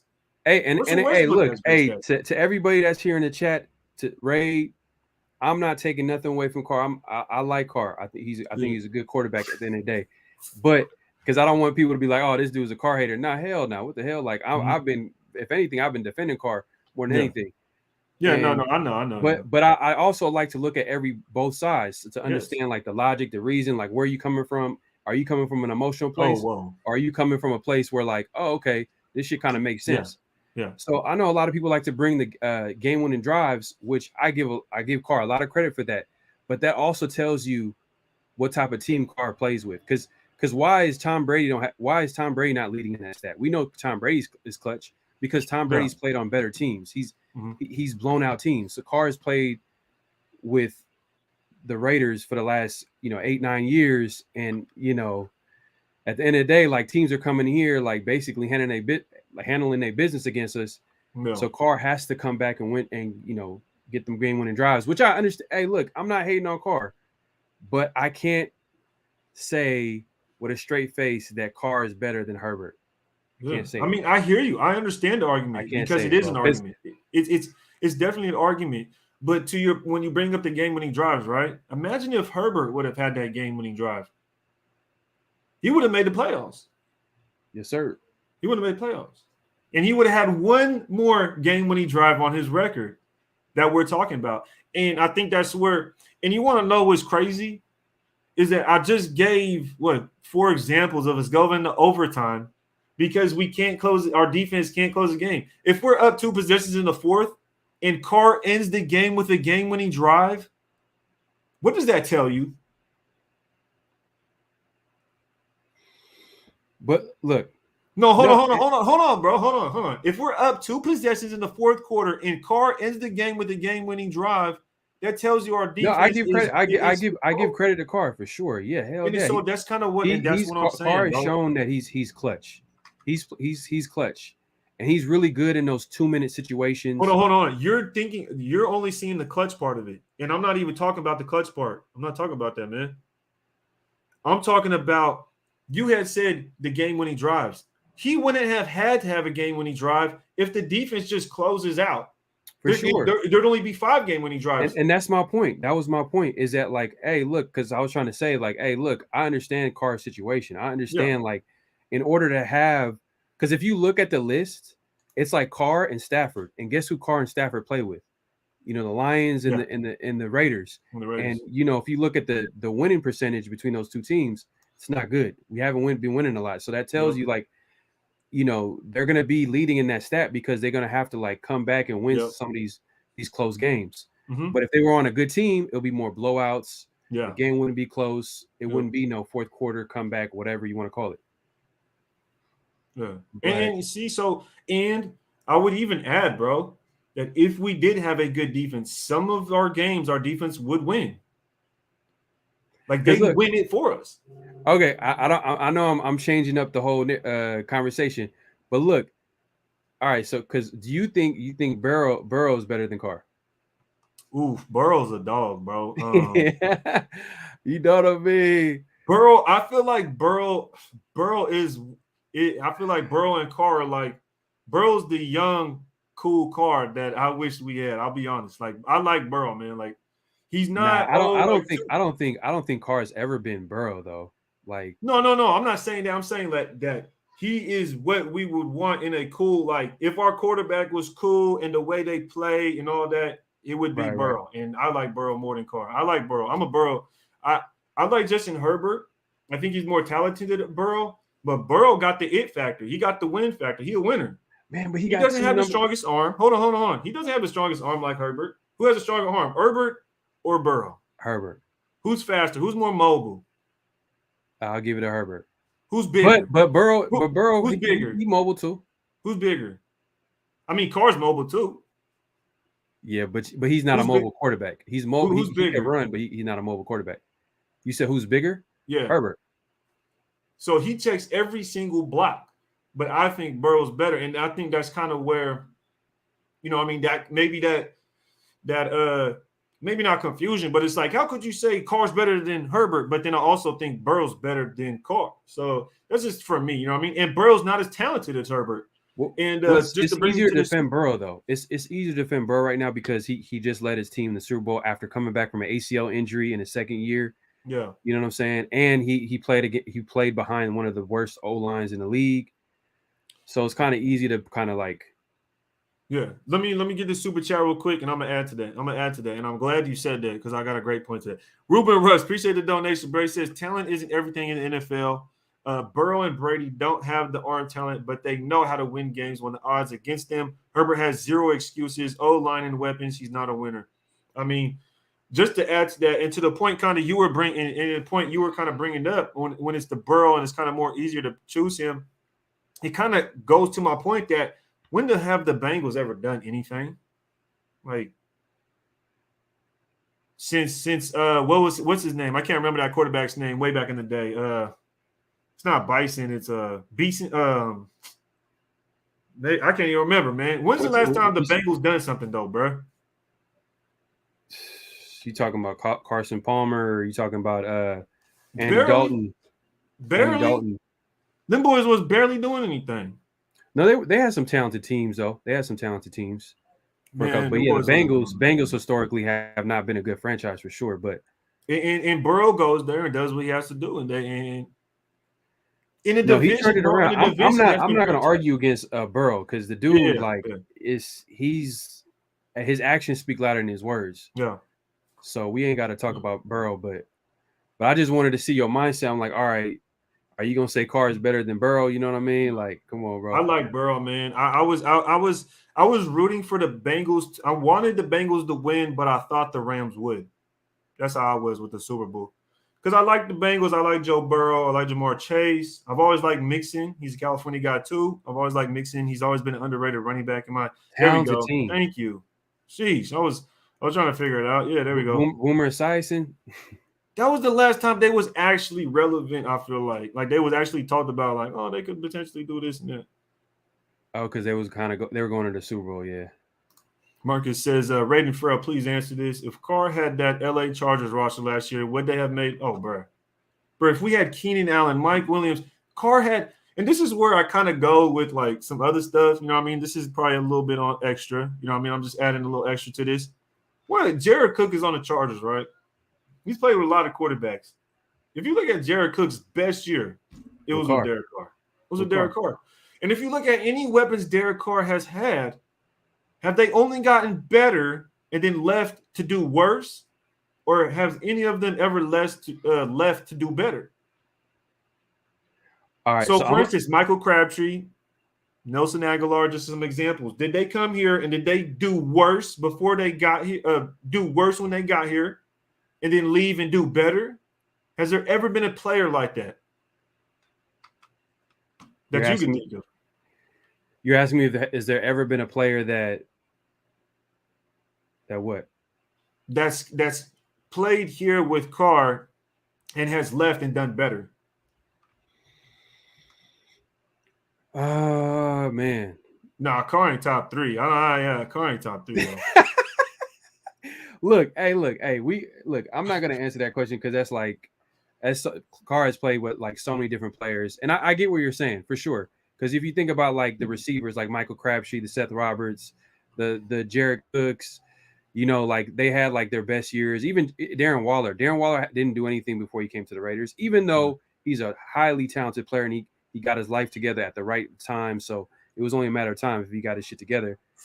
But he did put up numbers with Carr. So, but that being said, to play devil's advocate, Carr was struggling last year. He was struggling. Yeah, he was definitely struggling. And the defense did step up. Yeah. Did step up. It was like I'll be honest, the defense did step up, and they had a stretch of games to where they really stepped up. It was like a 4-game stretch to where they were like nearly just leaving. They would hold teams to at least around like 15 points, I felt like. It was a good stretch. It was like they was holding, but they would collapse in the fourth quarter every game. Every game, man. It didn't matter. I know they had a good stretch, but every game they'd collapse. That's how we'd end up blown out. Think about the Bengals game. We're down 1 possession. Carr was not playing well. Carr's not playing well. This is where I admit he didn't play. And like you said, he didn't play the best towards second half of last year. But with everything going on, we still don't give him excuses. With everything going on, we still don't give this man excuses at the end of the day, right? But think about the Bengals game. We're down 1 possession, not the playoff, the regular season game. We're down 1 possession in the fourth quarter. I think like 8 minutes left, bro. And the game ended up being like 30-something to 15. And that right there, or in another example, the Chiefs game, bro. The fourth quarter, it's almost like the defense let the floodgates open in the fourth quarter, right? And it happened multiple times against multiple teams. But and if you look at the stats, our defense did give up the most points in the fourth quarter amongst anybody in the NFL. So that just kind of, wraps up to my point. Is like, bro, we could not close games. Like even if we're up 2 possessions in the fourth quarter, we couldn't close the game. It's OT, but for sure. But I felt like our defense improved enough. If our offense was this previous year's offense, with this defense, we would have won more games. Some of those close games would have not been close. We would have won some of those games. But that's why the NFL is a year-to-year league, week-to-week league. So, at the end of the day, like it is what it is. What I would say, though, is that just everything that happened, that's what messed up the offense, in my opinion. That's just my opinion. I think why our offense didn't do as well is because everything happened. We lost Ruggs and we lost Gruden. I think that was the biggest thing. We also lost Ingold. Waller was out nearly half the season. John Brown and Willie Snead came in, and they weren't even here for a quarter of the season. You know what I mean? So that's 1, 2, 3 receivers plus your star tight end plus your fullback, who is a gadget player really on our offense. Jacobs was hurt a lot of the year. Peyton Barber even started a couple games. So it's like, dang, bro. Look, you couldn't even call an audible out that thing.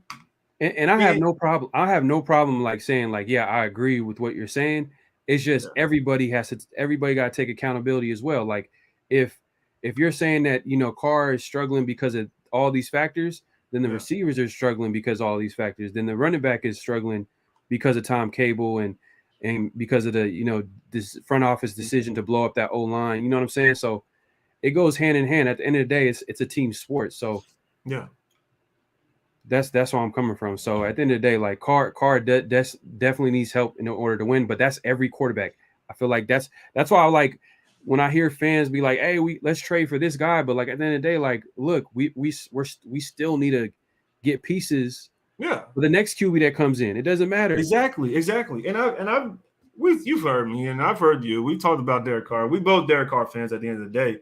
When we talked about this offense, you know, we want 2 receivers. We don't need 1. We need 2 receivers. And you know, we would sit here and argue that to people that would think otherwise. Like, oh no, we have enough talent on this team. We have this, down the third. And it's like, no, really, we don't. Because if you look at our opponents, if you just look at our division, where's our Tyreek Hill at? Please show me our Tyreek Hill. And then you look at, and then you go ahead and look. They even have Hardman, and then people sleep on Hardman, bro. Okay. Someone's challenging me in the chat right now. They're this Marcus over here is telling me to name the QBs that I would take over Carr. And this is big time. Let me get this super, and then we're gonna dive into that because that's about to be let me take a drink. He said, "How do you feel about Robbie Anderson from the Panthers?" Depending on how Robbie Anderson's contract is, of course, and what we'd have to give up, it wouldn't be bad. But I don't know. Hey, I've been hearing his name ring around. I have. Hey, let me throw this at you, man. Hey, so I've been hearing that there's a rumor saying that the Patriots are really interested in Robbie Anderson, and if they trade and get this receiver, they're gonna cut Nelson Aguilar. Yeah. And if that happens, DJ Shark, Nelson Aguilar, nice. Remember I said 2 free agent pickups. Yeah. Good deals. I wouldn't be mad at Aguilar. You know what I'm saying? It's gonna be nice. But let me actually address. Let's get into that, man. Shout out Exo Sounds for pulling up, man. You never have too much talent. Keep upgrading every position. Yes, sir. Is what makes what makes the front office legit. But the quarterbacks you got in front of Carr, I gotta hear this, man. Because one is, I could already name one, and it's Justin Herbert.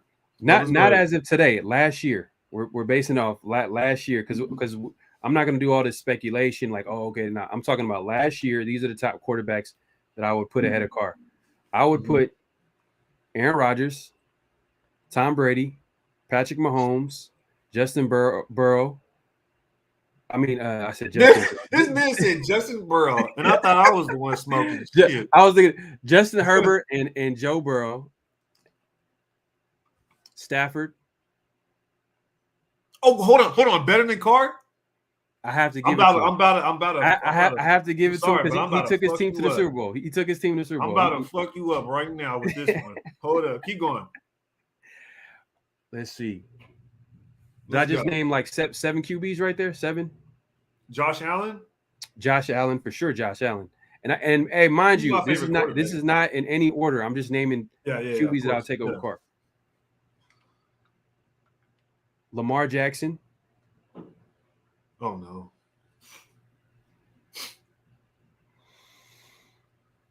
That's 8.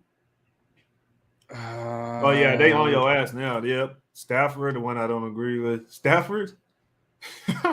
Yeah, I'll take Stafford. Hey man, at the end of the day, look, until we see Carr take us to the Super Bowl, ain't no damn way you finna use that. Ain't no, because you just said Justin Herbert's better. Why is Justin Herbert better than? You just talked about how Herbert is not better than Carr or not top 6 because he hasn't took his team to playoffs. Yeah. But I just named a QB that, hey, talent-wise, you know, he's pretty talented, and he won the big game. He took his team to the Super Bowl. He actually was traded to the Rams, and he took care of business. Yeah. But I get it. Hey, it's really close with Stafford. It's close with Stafford and Carr. I'm not going to be like, if you say Carr is better than Stafford, you said what? Russell Wilson. I'll take Russell Wilson over Carr.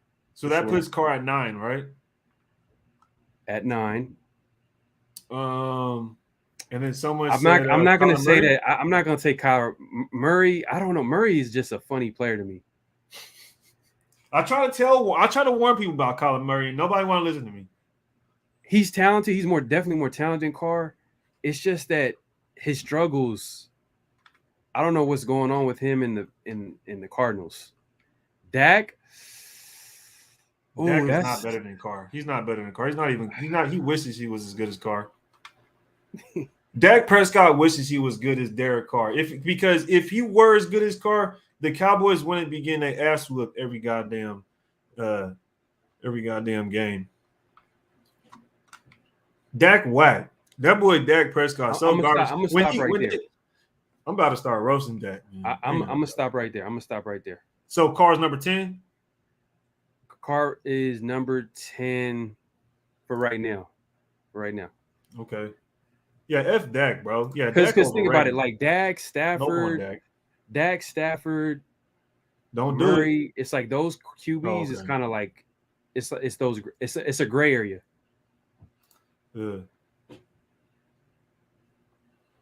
Yeah. You have to look at the player, but not the whole offense. Yeah, not the whole offense, man. Yeah. I mean, this. I agree with some of that. I would take Herbert out of that, and I would take Lamar Jackson out of that.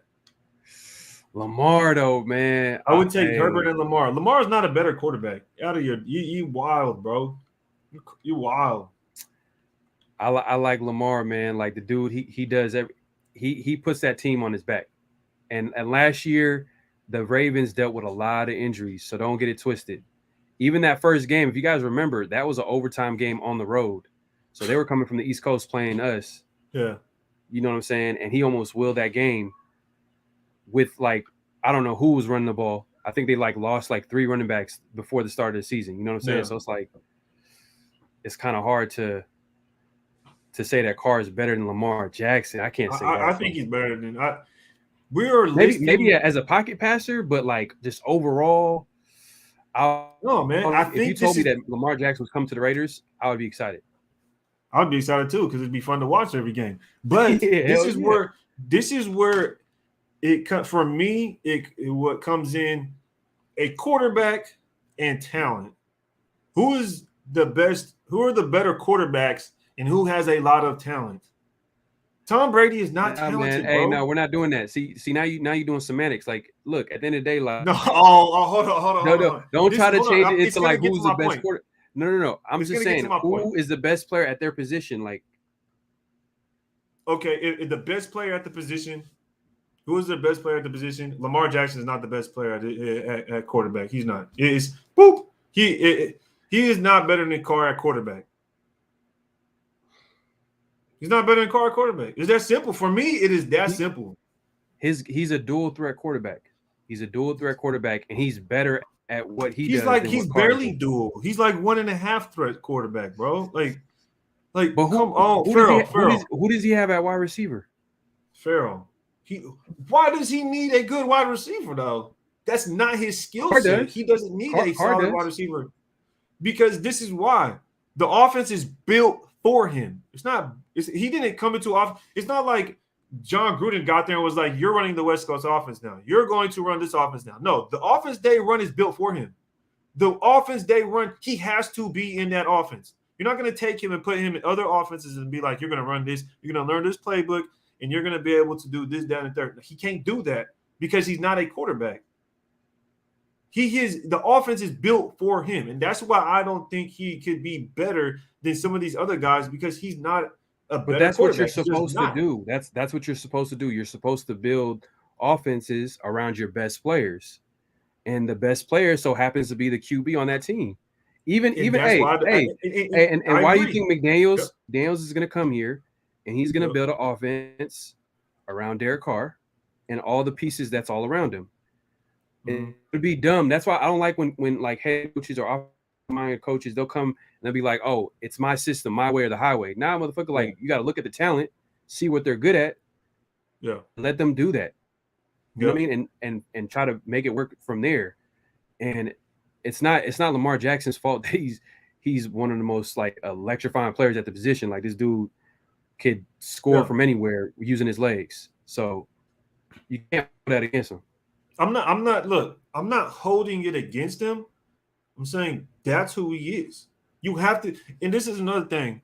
it almost has to be a specific offense. It has to be a specific offense for Lamar Jackson. It can't be, you don't really have a lot of wiggle room with Lamar Jackson. You don't. And that's just where I am with it, bro. It has to be that offense. You have to build a specific offense to play with him. If not, then you're not going to be successful. And that will be a blessing, but also will also hurt you. And we've seen it because once you plug up the run, once you stop them from running, it's almost like they halt. It's almost like, oh, well, can the defense win it for us at this point? And we've seen it happen time after time after time, bro. And it's like it doesn't work because the system is just built for him. And once the system is figured out, then it's over. It's just over at that point. And that's how I feel about it, bro. I don't see Lamar Jackson ever winning a Super Bowl. I just don't, man. It's just the system. I don't like that stuff. That's why I don't like that. It's almost like being one-dimensional in a schematics way. But I think that he got better as a player. He got better as a passer. Like, I was watching him play. I feel like he definitely got better. So if you're talking about the system that he's in, then that means that's on the coaching staff. They need to start making upgrades. They need to start opening up the offense. So that's not on him. So you can't put the system or the offense against him. That you got to like. I'm taking Lamar over Derek Carr. I'm taking Lamar. If all things were being equal and we had to pick who was going to be the quarterback for the Raiders, I'll pick Lamar Jackson for sure. Especially if you put him with a good coaching staff too. You got it goes both ways. Carr needs a good coaching staff. Harbaugh? He's not. But no, but that's not my point. I like Harbaugh as a coach, but he's not the offensive coordinator. He's not the defensive coordinator. He's a special teams coordinator as a head coach. You know what I mean? Man. So, and guess who's his offensive coordinator? It's the same offensive coordinator that was with the 49ers back in the day. Someone in the chat help me out. I don't know who their OC is. But yeah, but my point is that I definitely would take Carr over. I'll take Lamar Jackson. I mean, that might be a preference for you because you probably don't like running quarterbacks over pocket passers. No, I don't. You don't like dual great quarterbacks. So hold up, then who would you take over? Josh Allen or Derek Carr? Josh Allen. Oh, okay. All right. You know what? As long as we're on the same page on that. Josh Allen. Josh Allen's my favorite quarterback right now. So you only had a problem with Stafford and Lamar. Those are the only. Yeah. And Herbert. I can't give you Herbert. Stafford, yep. I feel you on Stafford. But I'm edged because he won a Super Bowl. I've seen him do it. I'll add to the Stafford one because I'm not doing Carr over Allen. I'm not doing Carr over Allen. Benevolent. Can't do that. Allen is a boy. Bro, if we had Allen, I like Allen, bro. That boy a dog. But anyways, I'm gonna add to the Stafford thing because I've always thought Carr was better than Stafford. And at the beginning of the season, that was literally almost like one of the main topics. Because I remember Keyshawn Johnson was on a show with Max Kellerman talking about Matthew Stafford and Derek Carr. And Derek Carr literally had better stats all the way across the board, had better stats. But the fact that Matthew Stafford has had multiple defenses that were top 15, I think 3 times he was with Detroit Lions, and he had a defense that was top 15, and twice it was top 10. And you look at, look at what the Carr's dealt with, and we've never had a defense better than 20th. Never ranked in the league higher than 20th points allowed. Points allowed. And it's like, damn, just imagine if we at least trickled in like maybe 2 defenses in there that were maybe top 10. How much better how much more could we see from our offense? How much more could we really see from our quarterback when our defense is top 10? I agree. And that's why I've always said Carr is better than Stafford. That's kind of one of my points. And the thing is that I understand like where you're coming from with Carr. Obviously, being a fan of the team, I see what's going on with the Raiders.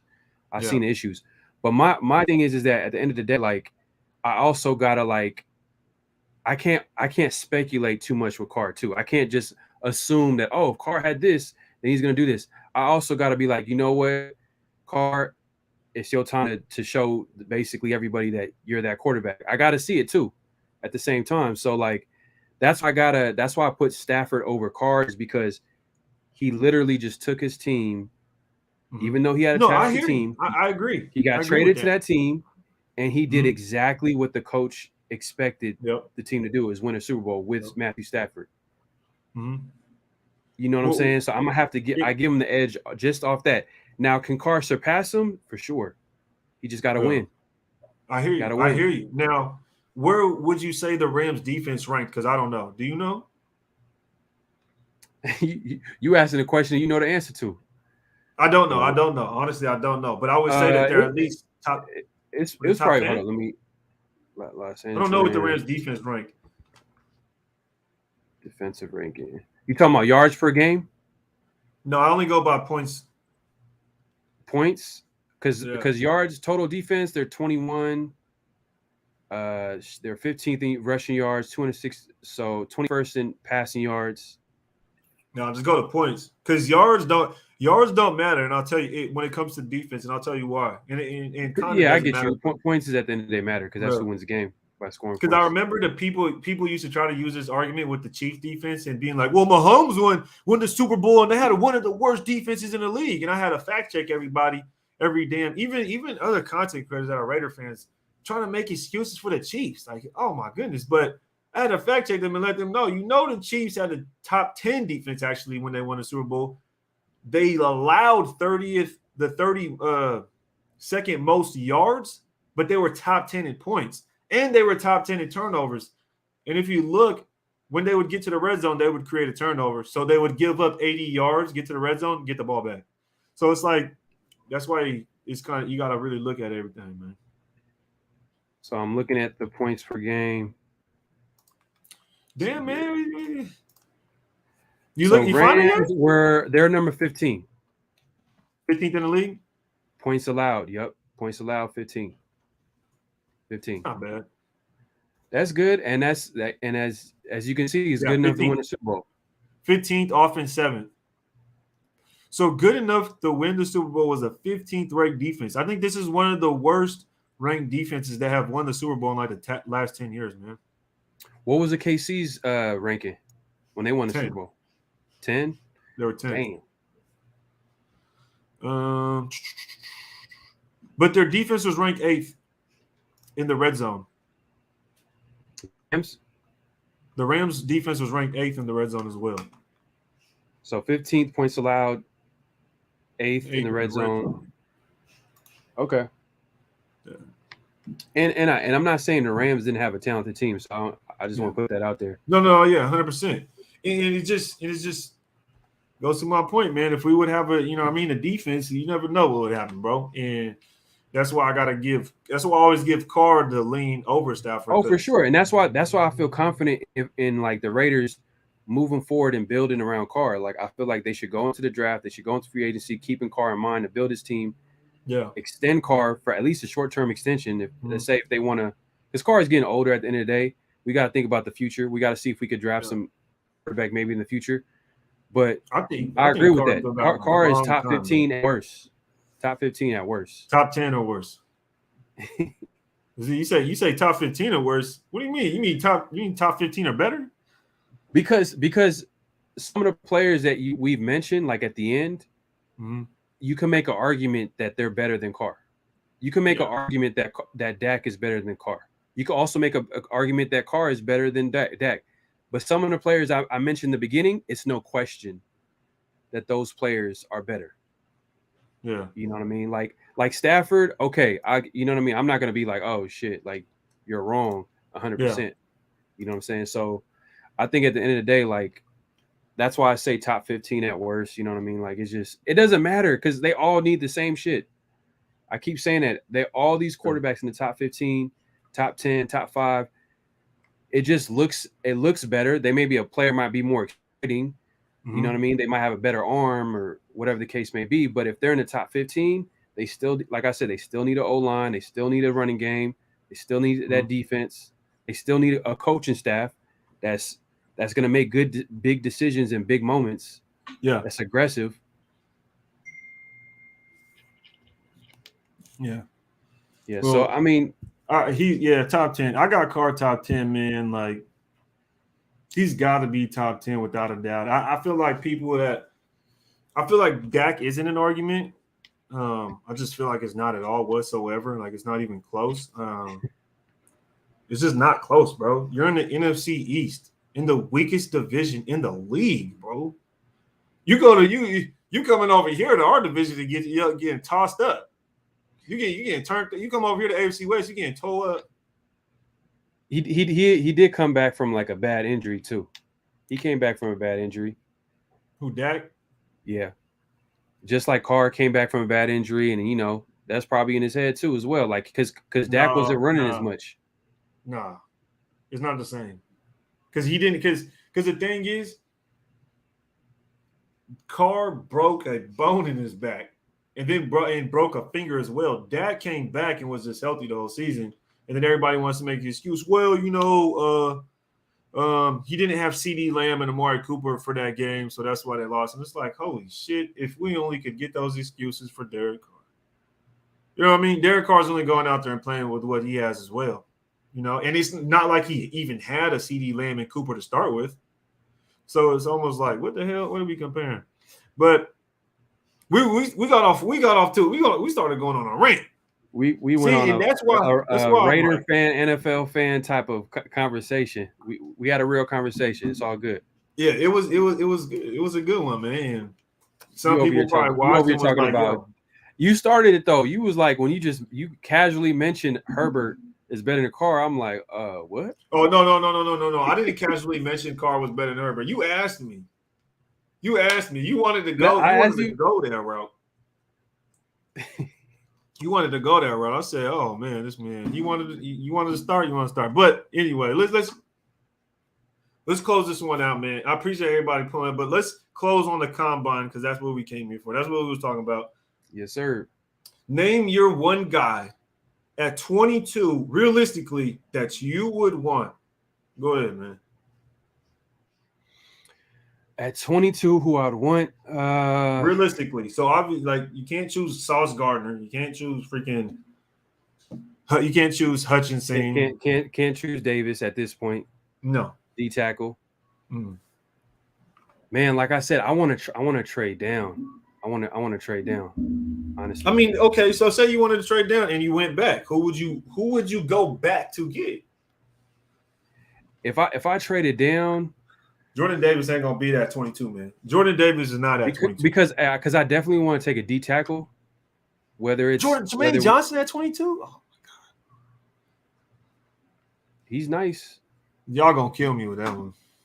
How you feel about Darren Beavers? Not in the first round, but like dude from. I have to watch his tape. I ain't gonna sit here in front like I know. I definitely Cincinnati. He's nice. He's Cincinnati, right? I think so. Yep. Yeah, Cincinnati kid. Yeah, I have to dial in. I've watched a lot of Cincinnati film just because of Kobe Bryant and Ahmad Sauce Gardner. So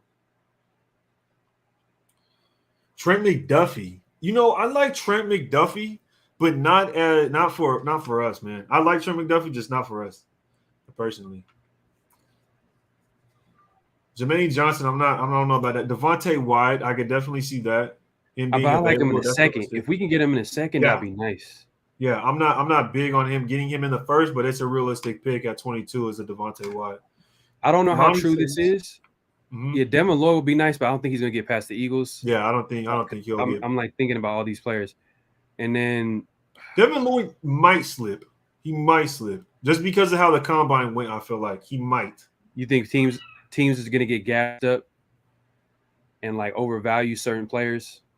Well, I just think what's interesting is the Eagles picks right before us. You know how they have those 3 picks right before us? Yeah. So it's like if they take a linebacker, then it's kind of like they're probably going to take a linebacker. Huh? You said what? No, I'm just saying, like, if they take a linebacker, then what does that leave us? You know what I mean? because there's really only two, Nakobe Dean and Devin Lloyd. I feel like. How you feel about Nakobe Dean? I'm not a big fan of him. I'm not a big fan of him just because, like I was kind of saying, it's hard to evaluate Georgia because he's behind Jordan Davis, Wyatt, Quay Walker. He got a bunch of NFL talent around him, so it's kind of hard to evaluate that. But I remember E.C. Everett dropped a comment earlier, and he was talking about, I mean, if that's how he looks with a team like that, then that's how he's going to look with professionals. So I was like, that's a pretty good point. So, but I'm not. I'm more of a Lloyd fan than a Dean fan.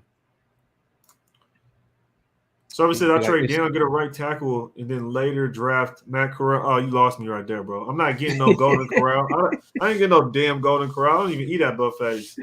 Man, this man crazy. But 22, man, who you got, bro? You need to drop a gem on us, man. 22. Man, I got because for a minute I was saying Davis. I was hoping like the Chargers was gonna do some dumbass decision and pass up on him, and then now like he basically kind of flipped up like the whole board now because he's probably gonna go top 15, top 10. You know what's funny? I heard that Stingley might drop, and this is like hey, it's not gonna be official, but they're pointing to like basically how the last couple of years he hasn't had like his production hasn't been there and all that stuff. So he might drop to the 20s, and that's what but this is early. It's so early to say who's gonna drop or not, but and that's the crazy thing too, is that there's gonna be a player that slides that no one expects. Yeah. For sure. But hey, you know what? Hey, since I'm saying D tackle, I wouldn't mind taking like a Devontae Wyatt early. Fuck it. Because if we trade down, that means we're gonna get an extra pick, probably in the second round. And then shit, I know you mentioned Elam. Yeah. We either could take him at 22, or we could take, what's his name at Wyatt at the second round, and there's another second round, so we could pick another starter.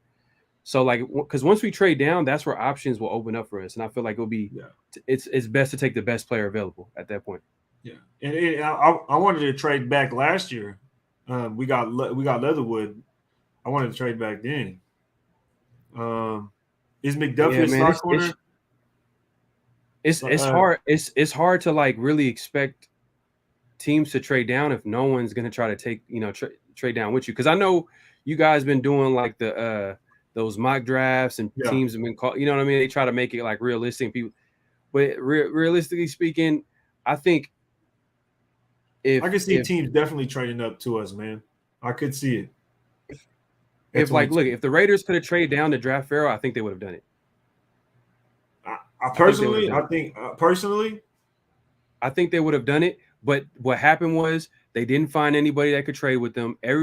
Everybody knew that they wanted Farrell, which didn't help their case. They were hella stupid, and they just was like, "Fuck it, let's just draft Cleveland Farrell at number 4." Yeah, no, I think they was bullshitting. I think John Gruden I didn't really like John Gruden that much. I'll be honest, and he was just a complete dipshit. I'll be honest. That's what I think. Bro, you have Devin White, Josh Allen, Ed Oliver. You have so many players on the board. Nobody at all wants to trade with you.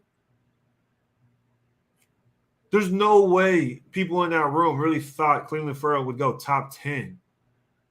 You know what I mean? There's no way. If you wanted Cleveland Farrell, you could have gotten some measly trade and just traded back to 23 and still got Cleveland Farrell damn near. I just don't. There's no way people in that room, even at that time, sat there and was like, "Yeah, Cleveland Farrell's the guy.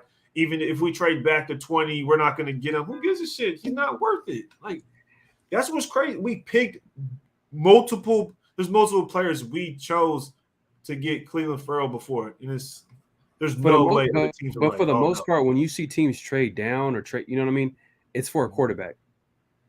So if a quarterback falls and there's someone behind us, I don't know. Are the Steelers, are they drafting ahead of us, or they're drafting behind us? I think they've got let's see. Hold on. Ahead of us. They're drafting ahead of us. So if they're that's the team that needs a QB. So my thing is teams trade up for anything, bro. If they're guys there, and it brings me to the point you were kind of saying before, that is, what if a player does fall? What if one of those players do fall, and then someone's like, "Oh snap, this guy's falling way lower than we expected. We need to jump up early to go get him."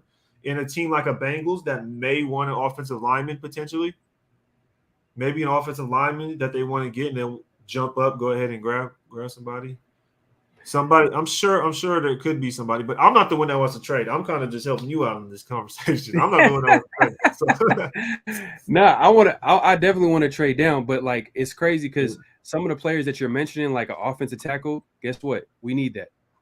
Yeah. So if an offensive, I know you're against it. If an offensive tackle drops, we gotta go take it at the end of the day. So, and if it's a linebacker, you know what I mean? Don't say damn that. near look at linebacker, corner, O tackle.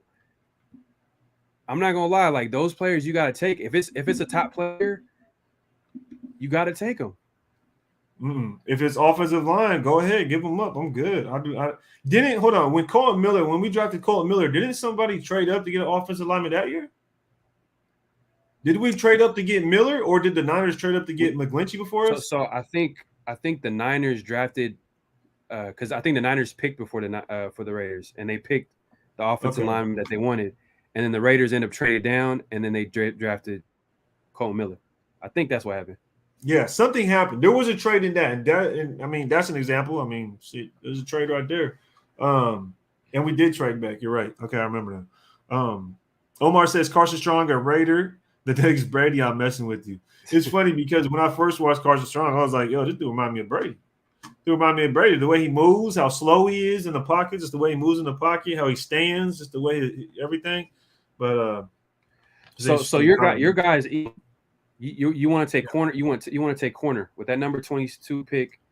No matter what, if you trade down, stay at number 22, you want to take Elam or the top cornerback on the board, or it just Elam. That's the guy.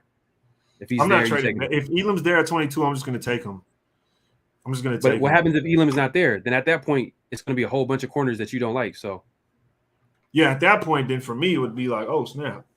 It'd be like, oh snap, because if someone takes Elam, then one thing I was right. You know what I mean? I was right. But also what that means is that other players were falling. So that potentially means maybe a Devin Lloyd is the one that's falling. Maybe I don't even know. Just potentially a different player would end up falling because say a team does like Kyrie Elam, takes him early, but those other teams did like Andrew Booth. They did like McCreary. And then so maybe 4 of these corners off the board, but that leaves Devin Lloyd for us to take. You know what I mean? Then I would take a Devin Lloyd or something like that. But right now it's kind of up in the air. Agent Red says, why Dean Olave Lloyd if he falls? It's gonna be tough to see if Olave falls. And the Raiders spoke to Lloyd. They spoke to Olave. You know what I mean? These are players that they've already talked to. So it's kind of telling you that like they're interested in upgrading those positions. So that could definitely happen. Well, yeah. Oh my God! If Stingley drops to number 22, we taking him for sure. But you know how shit goes. It's a whole bunch of rumors at this time of the year. So when I seen that, I was like, oh shit, that happens. Personally, I'm not taking him. I'm taking Kyrie Elam. If it's Elam or Stingley, I'm taking Elam. Keep the receipts. I said it. Hey man, you like to go against the grain, I see. I wouldn't say it's against the grain. Well, okay, yeah, I would. It's against the grain. It's but the best thing about it, you against the grain type dude, man. The thing about it is, it's against the grain right now. It's against the grain right now, but let's see what happens in a year or two. Then it might not be against the grain. It might be like, oh shit, maybe. They call you Ray the tape for a reason. You know what I'm saying? you know what it is, man. You know what it is. Just pull out the tape, man. If someone got to say some shit, just pull out the tape. I mean, I can make my argument. When's the last time you watched tape on Stingley? It must have been a couple years ago because he ain't been playing that. He hasn't been playing.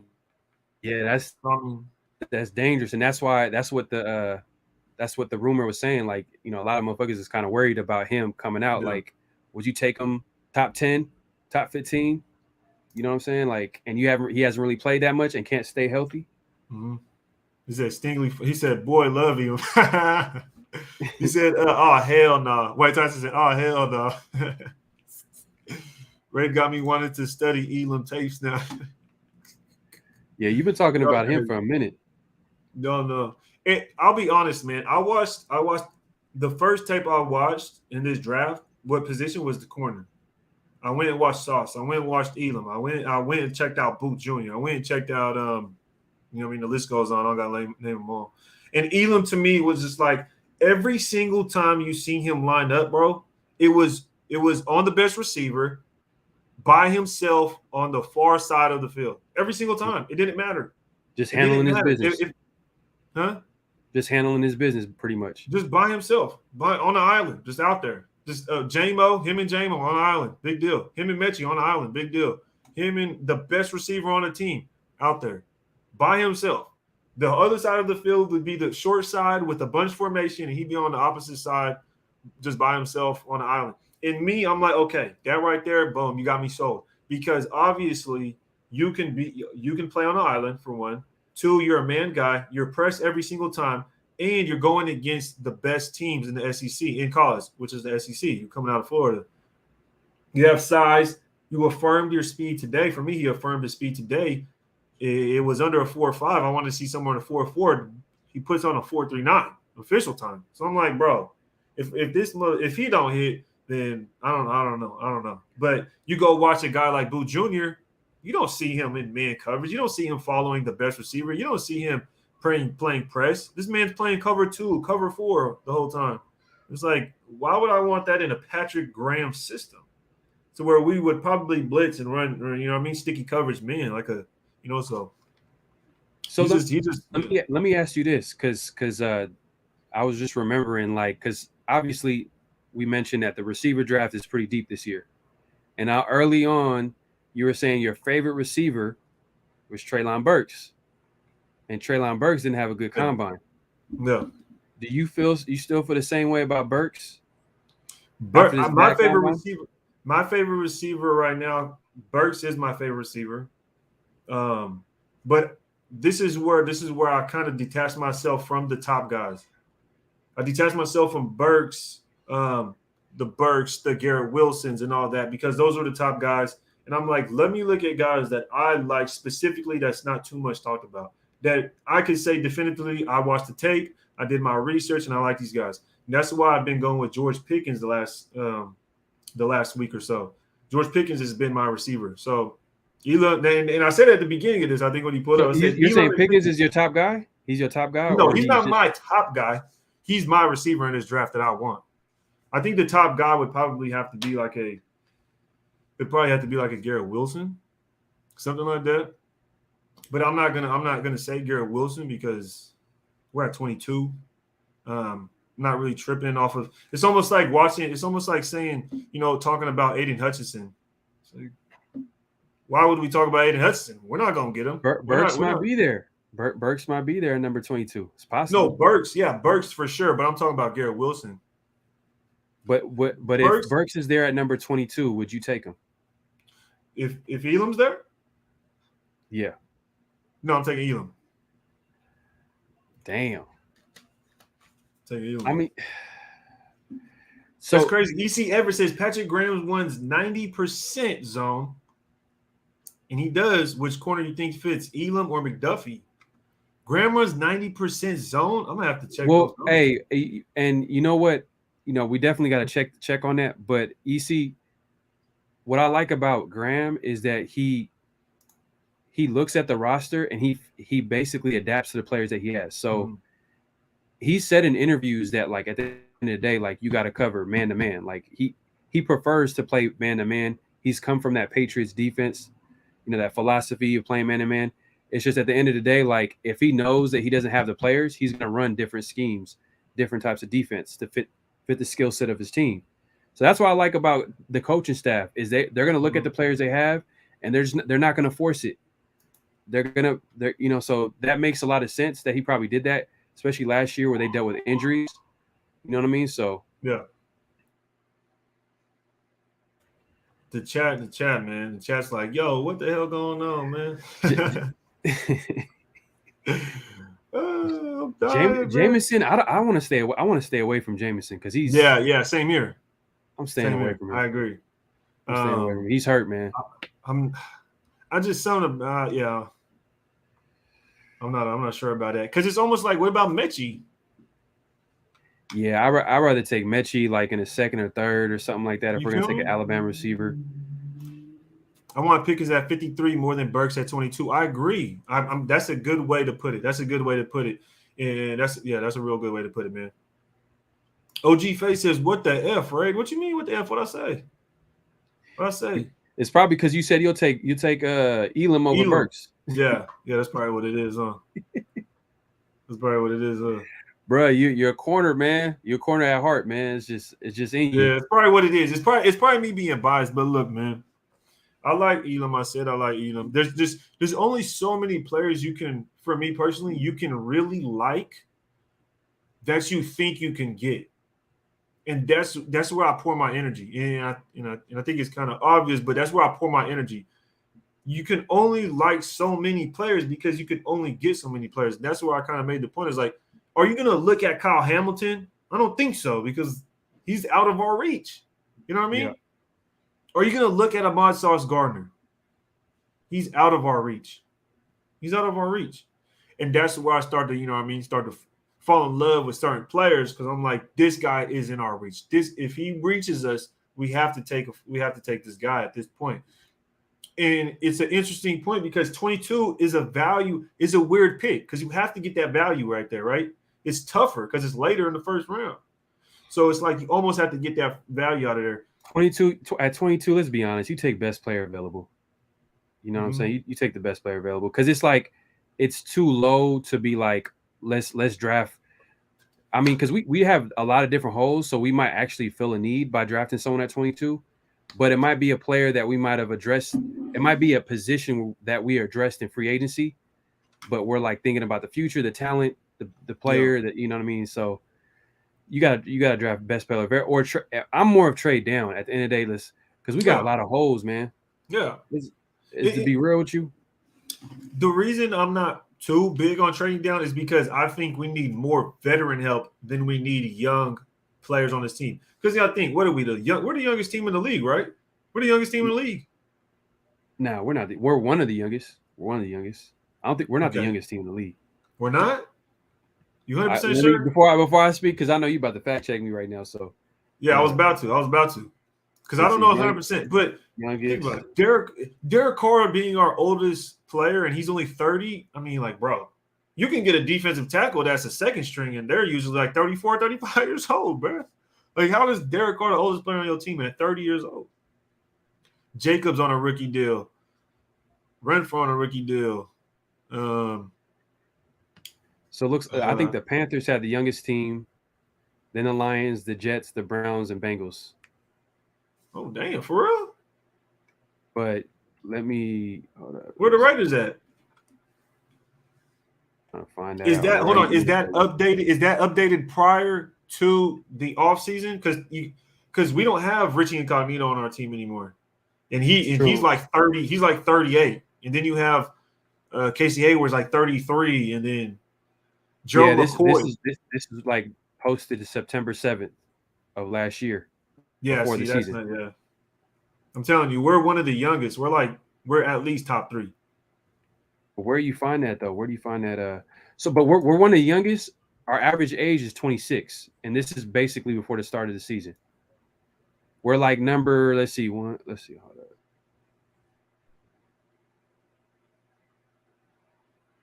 Oh damn! Oh shit! On here, we're one of the oldest.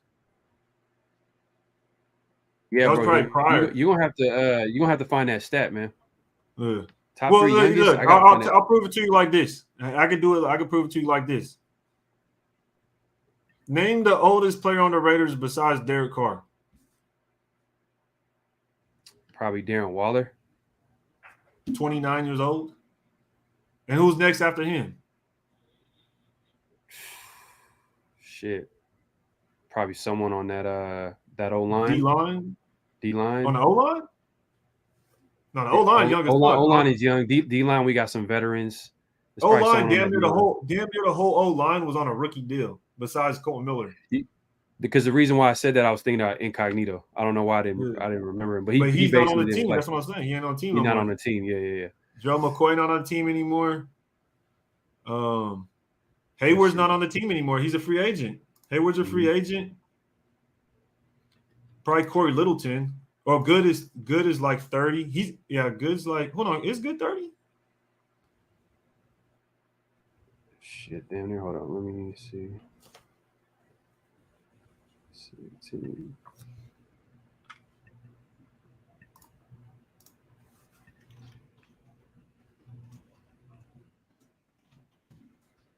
Let's see. I'm trying to look up like the ages on the team. Let's see, 27. Okay, Deshaun Jackson. I got it right here. Let me pull this. Peyton Barber's 28. You know what I mean? Deshaun Jackson obviously is like 35, 36. He's not on the team no more. Carrier's 31. Let me see. What can I do? Let me see. We got Illuminor 27. Faison 27. H.C. Hayward is 32. They're not on the team. Not on the team. Okay, right now. You're talking about right now at this very moment. I'm talking about right now, bro. I'm talking about right now. This roster as we speak. Corey Littleton. Technically, he's on the roster, even though he might get cut. Yeah. His contract. How old is he? 28. Nassib is 28. Nassib is 28. Yeah. Perryman is 29. I'm not going to say Richard because he's a free agent, but he's 28. But let's see. Hold up. Trufant, he's a free agent. Hold up, I got it right here. Bing bow. And we had a lot of vets though. And we had a lot of vets. Here we go. Can y'all see that? Can you see that? Yeah, I can see. So these guys are all free agents. And they're going to be guess what? They're going to be replaced by other free agents. Yeah. Let's be honest here because we need to. We got to fill out the roster. Them role players that you were mentioning earlier, they're probably going to be they're going to have to pick up some role players in free agency. Mm-hmm. And then some of those players are going to be replaced by the incoming draft class. Mm-hmm. And that's why I want, and that's kind of just to my point of I want some veterans because we're just super young.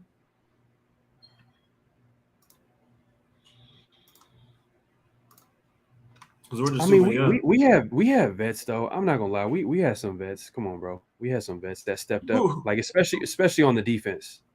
But who's our vets on the offense? Leaders.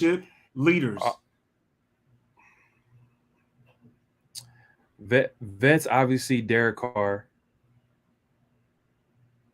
the fullback, the tight end. He's a free agent. Alec Ingles is a free agent. He's coming back. You know he's coming back. He's a restricted free agent. He's a restricted free agent. He's coming back. He's a captain on the team. He's still young too. So like, because I'm trying to understand where you're coming from. So you want a veteran that's older, that's on offense, not a veteran that's in his prime. Offensive line. I want veteran offensive line. And I talked about it way before in that. Look, man. Illuminor. I talked about it went full circle. Full circle. Huh? You got Cole Miller. Cole Miller, left tackle. He's in his prime. He's like what, 26, 27. Yeah, he's in his prime right now. But he's not a veteran. He's a vet. He's a veteran now, I guess. But he's not like he's been in the league for 4 years. He ain't no leader. He barely even talk. That's just his personality. Not everybody likes to talk. Though. Oh, bro, I want somebody to come and be a leader like a Richie Incognito, like a Rodney Hudson. I agree, and that's what's gonna happen. We're definitely gonna get a free agent O lineman. We're probably gonna get a right tackle. Like I said earlier, 2 vet receivers. Yeah, I feel like that's a good number to have. I feel like if we can get obviously a top number 1 potential receiver and then some complimentary receiver to go along with it. And we don't have to break the bank for that. Because I feel like if Aguilar could get cut by the Patriots, that would be a great signing. Signing. Because you already know he has chemistry with Carr. Mm-hmm. He knows the offense. You know what I mean? It'll just be a perfect pickup. Yeah. It would make perfect sense. It would make perfect sense. But we're just to go back to the point, what we was talking about is this derived from talking about trading that pick and why I'm not saying I would want to trade it, because I don't think we need more young players. I think we need players. I think we need veterans to fill a lot of role spots. That's just where I am in it. We got a young guy playing slot. We got a young guy playing corner, young guy playing safety. We got a very young, promising defensive line. Whole offensive line is young. I disagree, though. I disagree with that, because at the end of the day, we got to add talent. We got to add talent. No, I agree. But when you can add grabbing players in free agency, that's definitely adding talent. But do we have the most cap room in the league now? We're like, what, 14th, 15th in the league in cap room space? And we're over here negotiating a contract with Max Crosby. We got it. Yeah. We're about to extend Hunter Renfrow any day now. Who knows? Maybe that's going to happen. Obviously, Derek Carr is going to get extended. You know what I mean? And then, like, at the same time, we're talking about getting J.C. Jackson. He's going to break the bank. You know, he's going to want to be the highest paid players at that position. You know, obviously, if we're going to we know that we're going to get a free agent. In my opinion, I think we're going to get a free agent wide receiver. Yeah, that's going to be a nice little contract. We'll be. I think we'll be fine with these extensions, and we could still get players because next year we have a lot of money. And I think like a lot of these contracts, for instance, like Carr, you can give him an extension and you can average it out, or you could just pay him what he's owed now, which is only $20 million, and then pay him next year when there's over $100 million in cap space. Same thing. And not only that, you could do the same thing with Max Crosby. You could do the same thing with Renfrow. Then it would only come off. It would come off of next year's, because next year our cap goes back up to like 100 and something. I thought I seen somebody coming in here. It goes back up to 100 and something. And I've talked about that in a lot. When the Derek Carr extension stuff first started getting talked about, I talked about this. And I'm like, bro, this is getting blown out of proportion because we have a lot of money next year. So if you give an extension, it's an extension on top of the current contract. So you have to it's congruent. So you're getting paid. You're already accounted for. These players getting extensions are already accounted for. They're already getting paid this year. So they're in contract. Right. They're locked in. They're not going to get paid till the 2023 season. And I think that's where it kind of gets confusing sometimes. But just to explain for the chat, like, if you give these guys extension, we'll pay them next year. We're not paying them this year. So whatever we have this year, whatever cap we get, we can give to the players that we want to sign this free agency. But I definitely hear you, man. I'm gonna go ahead conclude this one because, man, this thing lasted a little bit longer than I expected, and it was just fun, man. When you have the conversations, you just go with the flow. You just go with the flow, bro. Yes, sir. Farrell NFL joined me today for a little bit of combine talk. Ended up being a little bit of quarterback splash in there as well, but that's always fun. Shout out to everybody in the chat. Change it up because everybody talking about the draft. Everybody talking about we had to change it up. We had to bring it back to our roots. You know, at the end of the day, you know, we had to talk about some Raider football. Shout out JG for pulling up. Shout out Garrison, man. Glad to see you. All these extensions won't get their new contract till next year. Right. So shout out everybody in the chat. If y'all can, hit that like button on the way out and make sure y'all follow Farrell NFL. Just type in Farrell NFL together in the YouTube search bar and you'll find Farrell and his show. Appreciate everybody pulling up. Shindo says great show. Appreciate you, Shindo. And Lonnie, appreciate you being able to make it out. Shout out White Tyson, man. Everybody, Agent Red, everybody out there. Farrell, you have any last words for the nation, man? Hey, man, once again, make sure to like and comment and subscribe to this man right here. He's one of the best Raider content creators out there. Appreciate it. You know what I mean? Over here breaking tape, giving you an insight. Obviously, I'm not going to agree with him 100% all the time, but at the end of the day, he's going to back it up with some facts. You know what I mean? He's going to come from a place of logic and reason. So make sure to like, comment, and subscribe. And, man, hey, Raider Nation, man, we got a lot to be excited about. We got free agency coming up soon. And then we got the draft. So, hey, it's going to be a fun offseason for sure. Yes, sir. Yes, sir. Shout out SC Experience as well. Make sure to go check out the boy over there at SC Experience. I know he's putting on for Raider Nation as well, man. Appreciate the support, SC, for being able to pull up. Everybody in the chat, y'all know how it goes, man. AJ Simpson, I see you, man. Garrison, I see you, man. J Mo, everybody. AJ Simpson, y'all appreciate everybody being able to pull up and make it. Okay, hold on. Let me do something real quick. I'm gonna drop this link to Pharaoh's channel right here in the chat. Make sure y'all pull up. Go hit the subscribe button on the guy. Go hit the subscribe button. Appreciate everybody being out here, man. Pharaoh. Hey, I was getting roasted in the chat. Ah, damn. Huh? What happened? Nah, they said I was getting roasted in the chat. God damn. This is all good, man. It happens to the best of us. It happens to the best of us, man. Look, appreciate you pulling up on last moment notice, man. Shout out to Raider Nation, man. Catch y'all next time, y'all. Peace out. Peace.